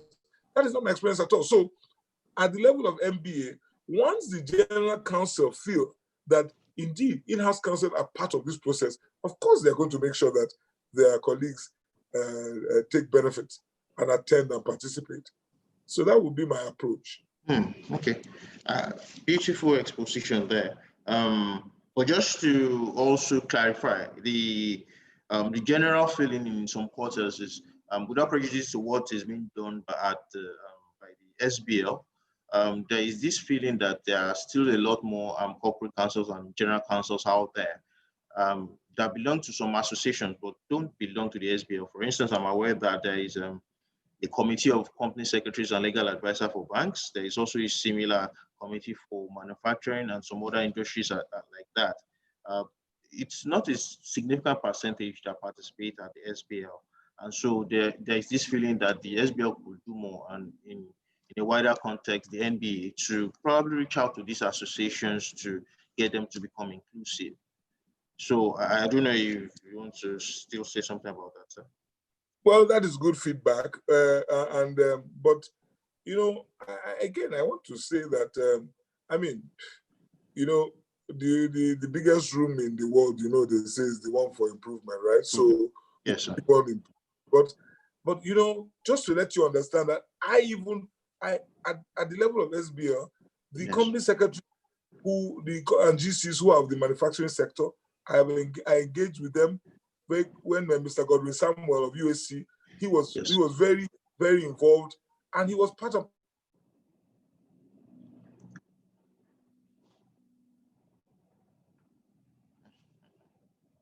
I think we lost you again.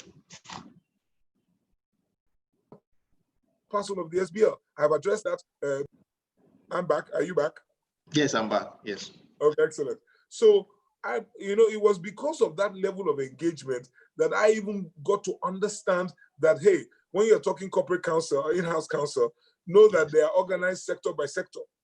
Yes. So at SBL level, I went around to address each of the groups. So those in manufacturing, those in banking, and so on and so forth. So we decided that we had to go. So we had loads in banking until she left Sterling Bank, Justina Lewa, who was it was part and parcel of the SBL.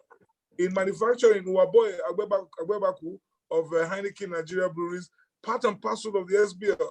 George Uweche of GSK. Yeah, Godwin Samuel, like I said before, he left the UAC. Bidemi. Bidemi is actually on this call. Bidemi, Shola Dosumu of BAT. I can go on and on and on, but you are right. There are still many outside the fold. Yes. You know, and you know, it is a function of we have to do better in terms of show what we have to deliver in terms of output so that we can get more people interested. Michael Osilama Otu of Zenith Bank and you know, Zenith Bank, Access Bank, they have supported the SBL at least for the last 14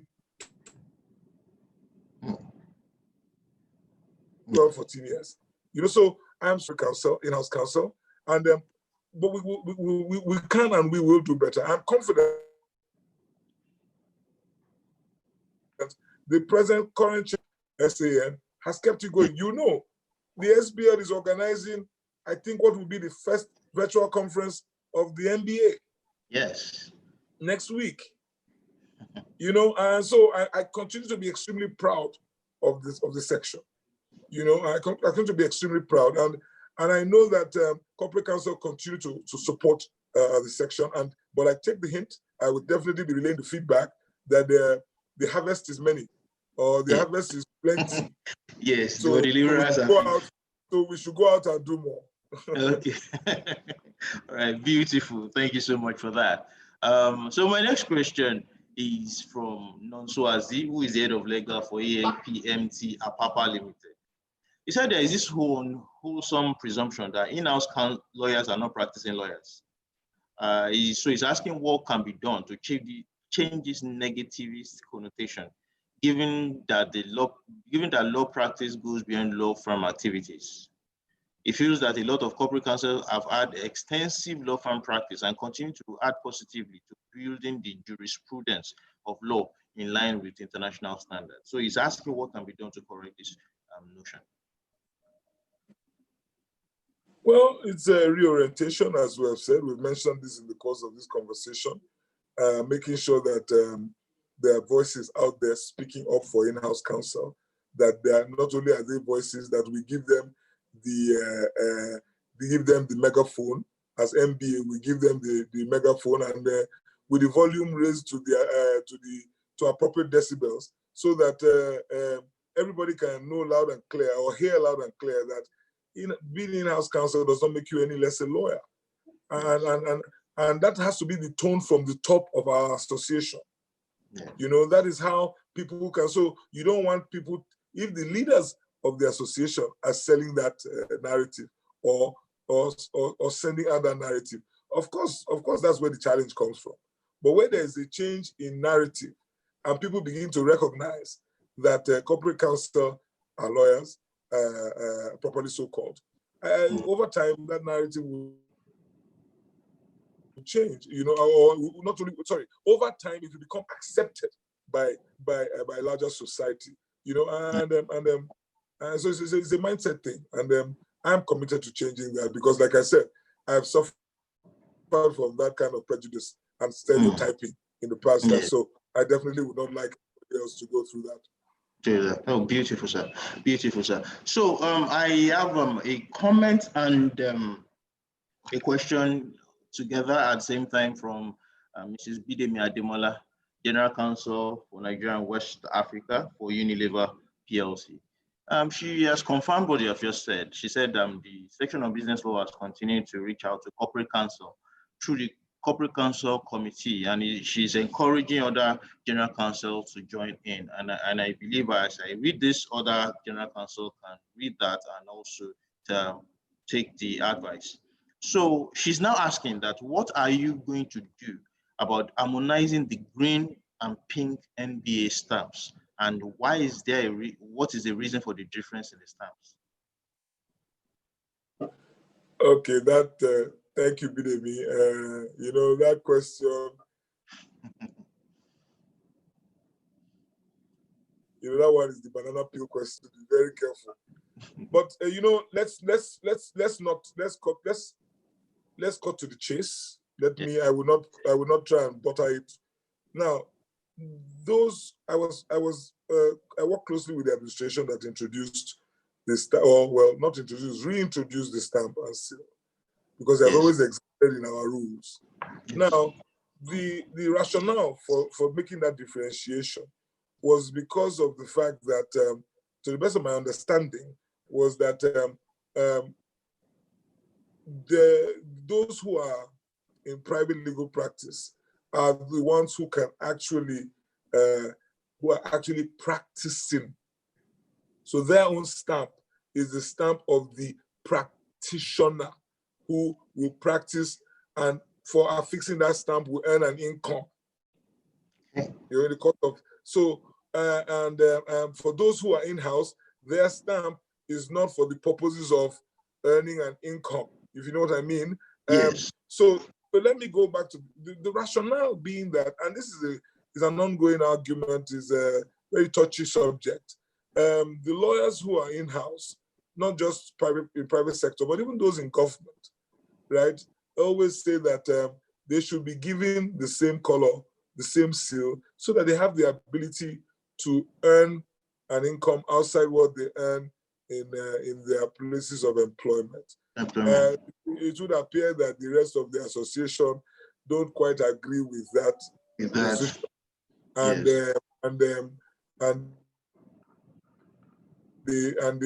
So it comes down to naira and kobo issues, right? Yes. So those who are in private practice say, well, how can you be getting 2 bites at the cherry? How can you be double dipping? This is where we earn our living. You get your salary. So that kind of conversation or that argument back and forth. Yes. Right? This is me this is me trying to explain this in the most simplistic of terms as possible so that we come to this, right? So I think that what we need to do, again, back to the having a seat at the table argument. This was the argument in 2014 when the thing was introduced or implemented, when that the stamp was implemented and the distinction was created. Yes. 2020, is that still the reality? 2020, is that still the view of the majority? 2020, do the arguments still hold water? It's all about debate. It's all about a contestation of ideas and opinions. And superior arguments will always hold sway. That is my attitude. So I say that is something that we should bring back to the table.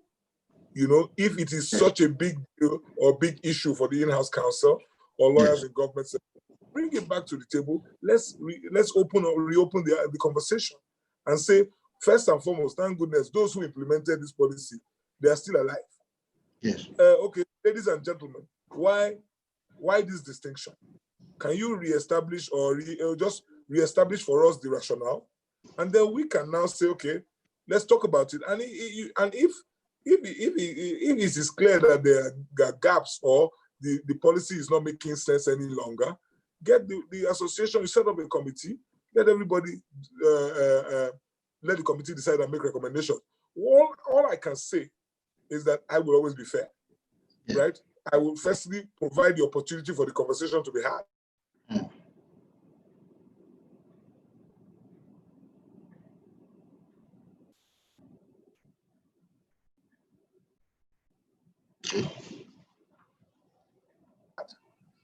If I were president. Yes. I will provide the opportunity for the conversation to be had if I'm president. Okay. Right? And then we'll leave it for the association to determine. You know what I mean? Yes. I see the comment on the screen. Maybe says it's a big deal and it's all about inclusiveness. Yeah, I agree. You know what I mean? I agree to the extent that it should be discussed. Yes. It should be discussed because the concession I will make to the in-house counsel and those in government services that they probably were not in the room when that decision was taken at that time. Right? And maybe their views were not sought. So that concession I will make. I'm not so sure, but that is my thinking. Maybe they were not in the room.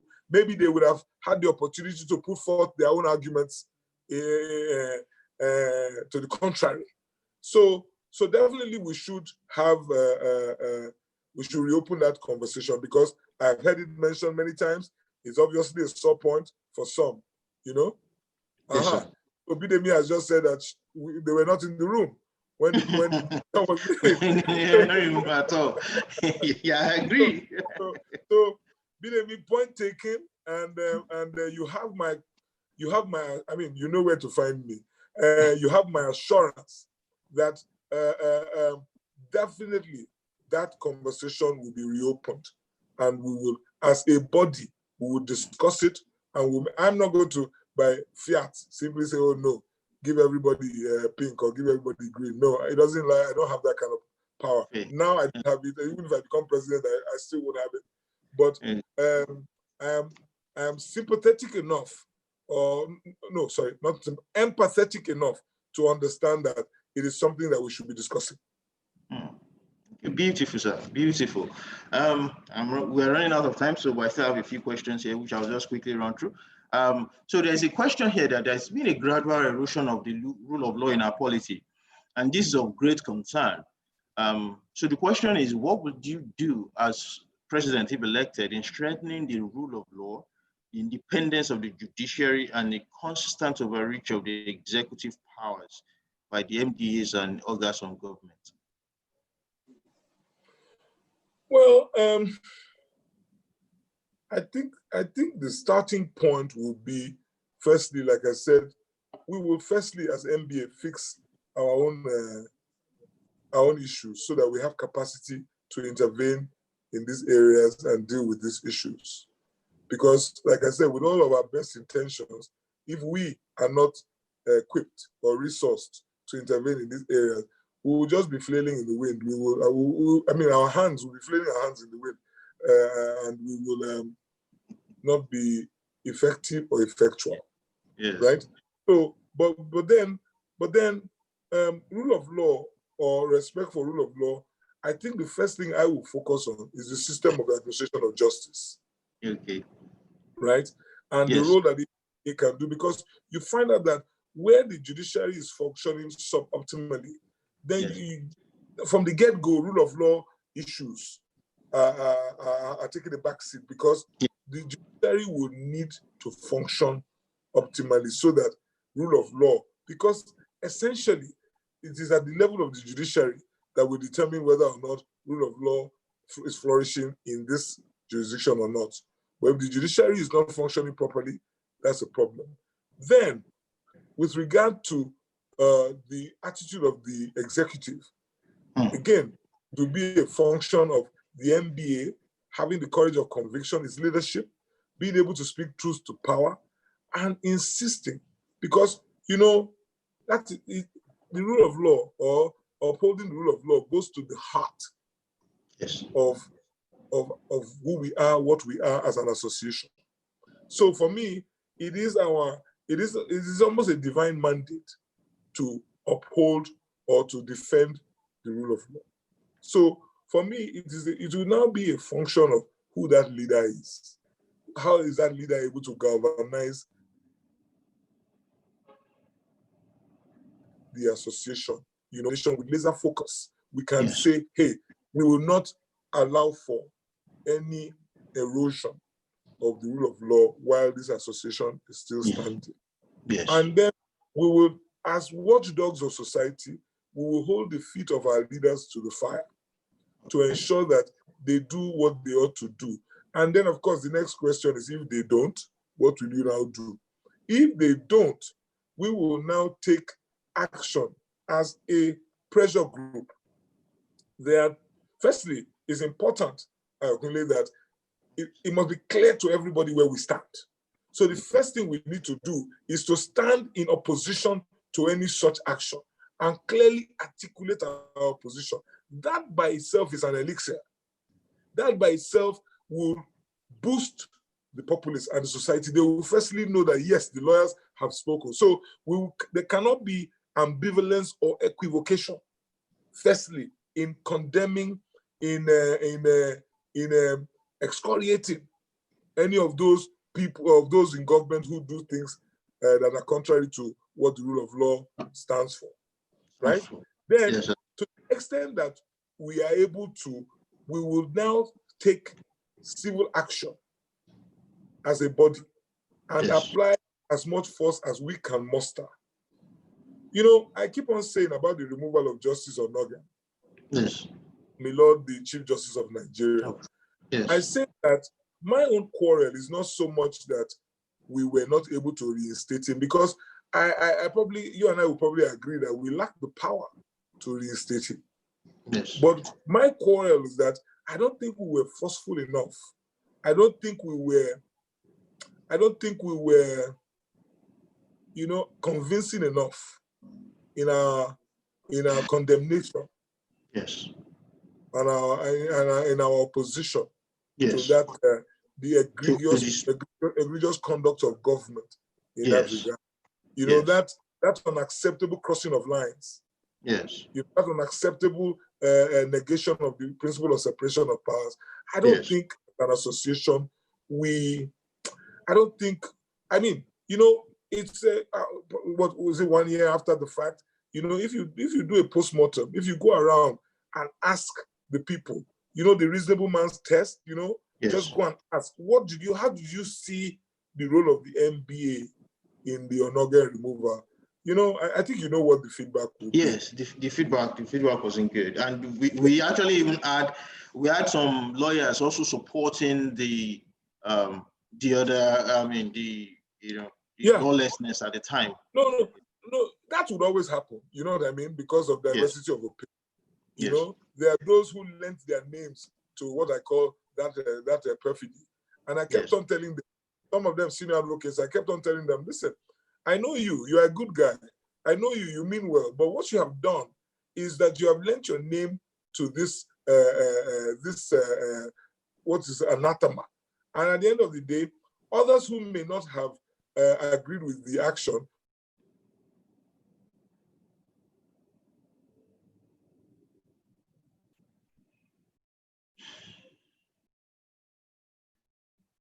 just by seeing your name, you know. So that's why I think that we cannot prevaricate on issues like this.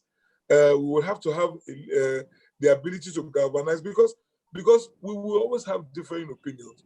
But I think our those who run our association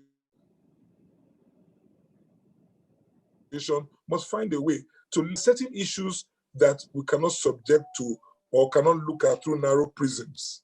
Yes. You know what I mean? There are issues that we must elevate beyond subjectivity or beyond the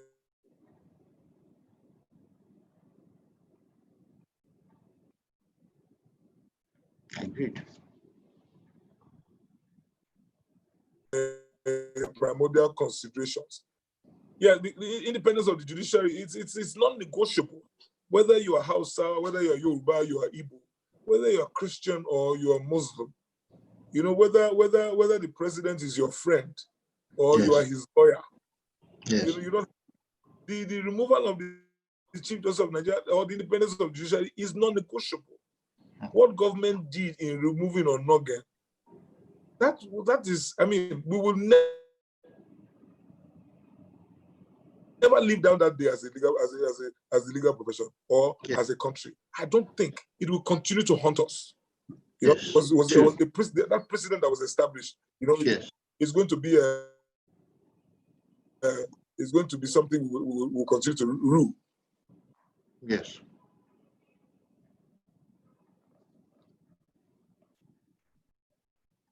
Okay. As a nation. Yes.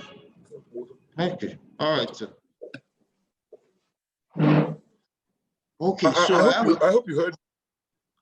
Yes, I heard, but I think I lost some parts of your conversation, but I heard the major part of it about the fact that it's that their episode will be one of the incidents we'll rule to get as a nation. Okay.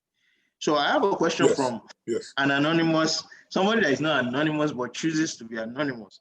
And she says that the MBA is all inclusive, but we need to stratify legal work and encourage lawyers not to see law school as the ultimate, but other aspects of legal work as work opportunities. She feels that law school should be for those who want to be litigators. If you want to do solicitor's work, you need not go to the law school. What is your view on this, sir?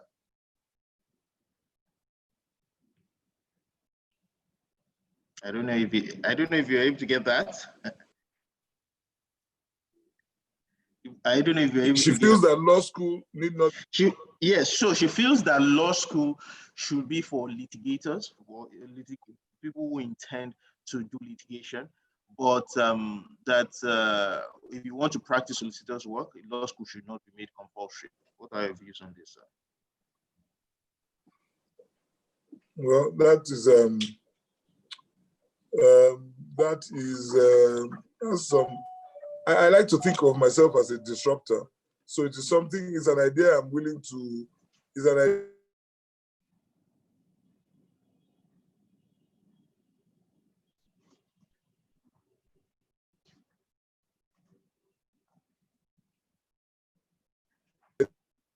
idea I'm willing to consider. Okay. So, you know, can we just say, it's something I'm willing to consider, you know, never say never, never say never, but I'm still trying to wrap my head around that proposal. So where we can have lawyers who do not go to law school, because really, if law school were the kind of law school I would like to see, right? Law school will be offering will have something to offer, not only to the litigator, but also to the individual who is not intending to be a litigator. That is the kind of law school I would like to see. So I'm not so sure I agree with Miss Anonymous or Mrs. Anonymous that the solution will be a complete circumvention or a bypassing of the law school because you don't want to be a litigator. Law school should not only be about litigation. You know, there's a lot more that should be offered at the law school. Okay, sir. Okay, I think basically maybe to try and, I think what she probably intends to say and to is that with your law degree, there should be some sort of work you should be able to do without necessarily having to go to the law school. So she's probably making a case to say that with your law degree, you should be able to practice as a solicitor. And so I think that's what she was basically trying to think. But you know, the profession in Nigeria is fused. Yes. Right. So the problem stems from that basic structure, or which is that the profession is fused because with your law degree you will still need some kind of training to be a practicing solicitor. So I'm sure at some point we will contemplate the separation, as it were, of both sides of the profession, and so that, like in England, as a solicitor, you will go through your solicitor's training, and then become a solicitor, and you are not a barrister, and you don't go to court. But so for me, that is the problem: is the fact that it is fused. But to say that after undergrad, as you graduate, you can just go and become a lawyer without more. Let's think about it a bit more, and because I don't throw out any ideas. It probably has many. But my own response for now would be that law school is necessary because the profession is fused. If we separate it's possible that only the barristers will go to law school going forward, but the solicitors will still need to get some kind of training. Yes. All right. Thank you so much, sir. So as we round up, I just have two quick questions to ask you. First is to say that for the indecisive lawyer who is listening to you now, what will you be telling the indecisive lawyer why he should vote for you as the president of the NBA? What do you consider the qualities you possess which will make you the perfect fit for the office of the NBA president? Thank you. Firstly, I think one compelling factor of my candidacy is that I have what I consider to be recent relevant experience, and I don't think any of the other gentlemen who are running for the office can make the same boast, because in the last 10 years plus, I have been actively involved at all levels of the association. And that degree of familiarity or that level of familiarity is critical and is necessary. You don't need one who would only tell you who would come to the job to learn. You know, you must hit the ground running because it's only for 24 months, the presidency. So we don't have that to ask for anybody to come there and firstly understand. And I've tried to, as I have tried to describe to you, the challenges are enormous. You know, the work scope is quite broad. So that familiarity, understanding, and like I said, I've worked closely with the last 3 presidents actively at the NBA. You know, I'm not talking about the fact that you're a practitioner in your firm and you have a few ideas on how you think the NBA should run. I'm talking about I have been there, done that, and I know what the issues are currently. And that much we need, you know, and then I want to emphasize on the word currently, because current challenges definitely differ from challenges of 20 years ago, right? So again, I am the candidate who can come to the table with that kind of experience. Secondly, I have a track record of that. My antecedents are clear, right? I have run a law firm. I continue to run a law firm with my partners. We built the law firm We started with four lawyers. Today we're well over 100 lawyers. The law firm has grown, right, in the last 25 years to a major player in all sectors of legal practice, right? So it shows that at least I know something about managing men and resources, right? Critical, which is critical, you know. And again, I think of the three candidates, I think I'm the one who can say hand to heart without fear of contradiction that I have more experience in this regard, right?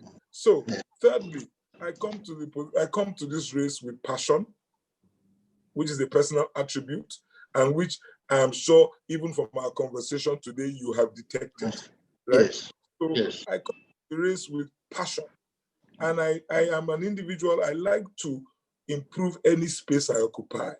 Essentially, I like to be the change I want to see. I'm not an out-there critic. You know what I mean? So just go in there, go and get your hands dirty and get the job done. I tend not to see obstacles.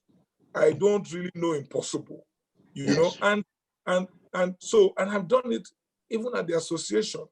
My records at the SBL, thankfully, they're recent. So it's quite, there for anybody to see what we were able to achieve at the SBL. I was chair of the last conference of the association. I co-chaired that conference with another fantastic gentleman, Mr. Agbenga Oyobode, who was chairman, and also another corporate commercial practitioner.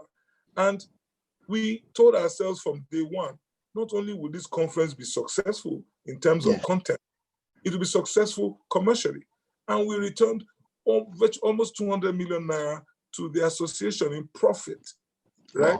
So for us, that is the message I want to send to the association, that the MBA under my watch will not be business as usual, right? Because I take what I do seriously. I take the association seriously. You understand? So I will go get the result. And last but not the least, do not take lightly the fact that I am willing to give all of my time in the 24 months. I have gotten the approval of my partners to take a sabbatical and be there for 24 months. Again, none of my colleagues who are contesting from the same office can even say that they can say the same, right? So, those are some of the qualities or credentials that I think stand me out. And then what would it benefit any lawyer? We practice a profession called law. Our profession is essentially regulated by the MBA, right? So our fortunes are dependent on policies and programs of the MBA and how they implement these policies and programs. Bidemi, and we just had this conversation about stamp and seal, right? Somebody decided to implement it in a certain way, and it has affected in-house counsel in a certain way, right? So what it just tells you is that you can't sit down in your little corner thinking that the MBA means nothing to me. As far as you are practicing law in any shape or form in Nigeria, the MBA is important to you, and you should take an interest in what is going on there. So for me, I am saying that I will run an all-inclusive bar. So in-house counsel, young lawyer, women lawyer, you will be in the room making those decisions with the leadership, arriving at those decisions with the leadership.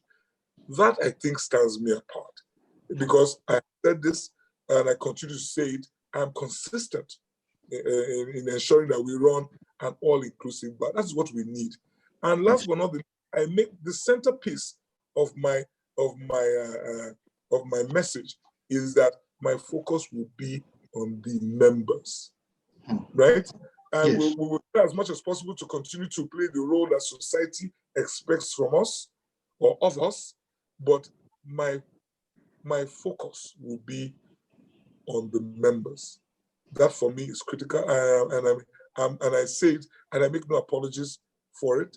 That will be my focus. The members have to believe again that the association is theirs and it exists for them.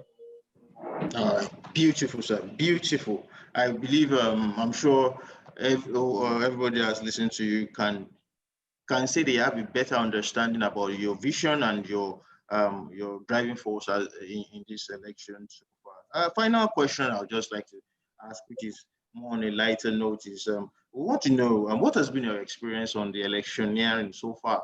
I'm sure before you joined the election, you probably had an expectation. Has that expectation been met? What has been your experience so far in this election?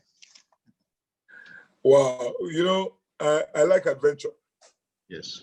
Right, and this has been one adventure. You know, it's a huge organization, and it's a big country. You know, and my experience has just been, at least what my take home so far has just been the diversity. You know, and the fact that it's a learning curve, because you know my people skills have definitely improved.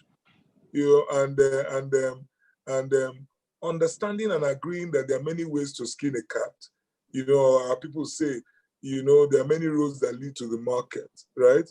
And Yes. that understanding or that realization or that acceptance comes because of the fact that you are dealing with so many people, and so no idea is necessarily the best idea. You know what I mean? You know, Yes. and accepting that everybody has an opinion, and accepting that hey, you know, even if you think yours is the better one, if the job can be done, you know, using the idea put forward by the next man, let it Yes. go. You know what I mean? So that has been my experience with regard to just this process. Well, that has been one of the experiences. You know what I mean? With regard to this process, it's a huge organization, and it has reinforced my belief that if we organize properly, if we get our act together, we can be a force for so much good. You know, because it's a huge organization, and the passion of our people. You know, our people are so invested in the process. You know, I told you about the conference last year. You know, I was co-chair. Look, 12,000 people registered and attended. Wow, You know, that's massive. it's indicative of the interest the people have. You know, they are interested in the association. It's a product that you don't really need to sell hard. The MBA people, MBA members, they want to, you know, participate, but they are not happy with what they are getting back. But the interest is there, but they're just not getting the value. So, which is why a lot of them are saying, what's the point? So all you need to do is do a bit more, tap into that. You know, the association will be better for it. The nation, Nigeria, will be better for it. Beautiful, beautiful. Well done, sir. And let me quickly apologize for taking more time than we actually expected we were going to take, and for finding time to speak with us. I know I've taken your time, and I've taken problem. the time of everybody that's time very well spent. So we are almost running up. We'll be done in the next 1 or 2 minutes. So I'll just allow the CEO, I think I mistake, the CEO of Kaizen Academy, who has put all this together, to give a vote of thanks. Ms. Obiageli Madweke. Mr. Yoko, thank you very much for the excellent moderation. Thank you so much. It was quite an excellent. Can you hear me, sir? Yes, we can hear you. Okay, it was. Thank you so much. It was quite an excellent Parley, I must say. I am better enlightened, and I am sure the audience now have a better appreciation of the plans of Mr. Akpata for the MBA if elected. On behalf of Kaizen Academy, we want to express our immense gratitude to Mr. Akpata for not just this wonderful exposition, but for also making out time to parley with corporate counsel at this critical point in time towards the build-up of the election of the MBA. We appreciate you, sir. We say thank you very much, sir. Thank you very much. Thank you, sir. Thank you so much, sir. Thank you. We appreciate you, sir. Thank you so much. Also, Mr. Ayoko, back to you again. Thank you also for finding time to moderate this event despite your busy schedule. We also appreciate you. Thank you so much. Thank you. More critically, also, we want to express our immense gratitude to you all, company secretaries, the general counsel, legal advisors, members of the press, and also the corporate counsel as well for finding time off work to participate in this Parley also. We thank you. We appreciate you. Thank you so much. Thank you for joining us. Thank you, everybody. It is bye for now. Good afternoon, all. Thank you. Bye. Bye. Thank you very much. Bye-bye.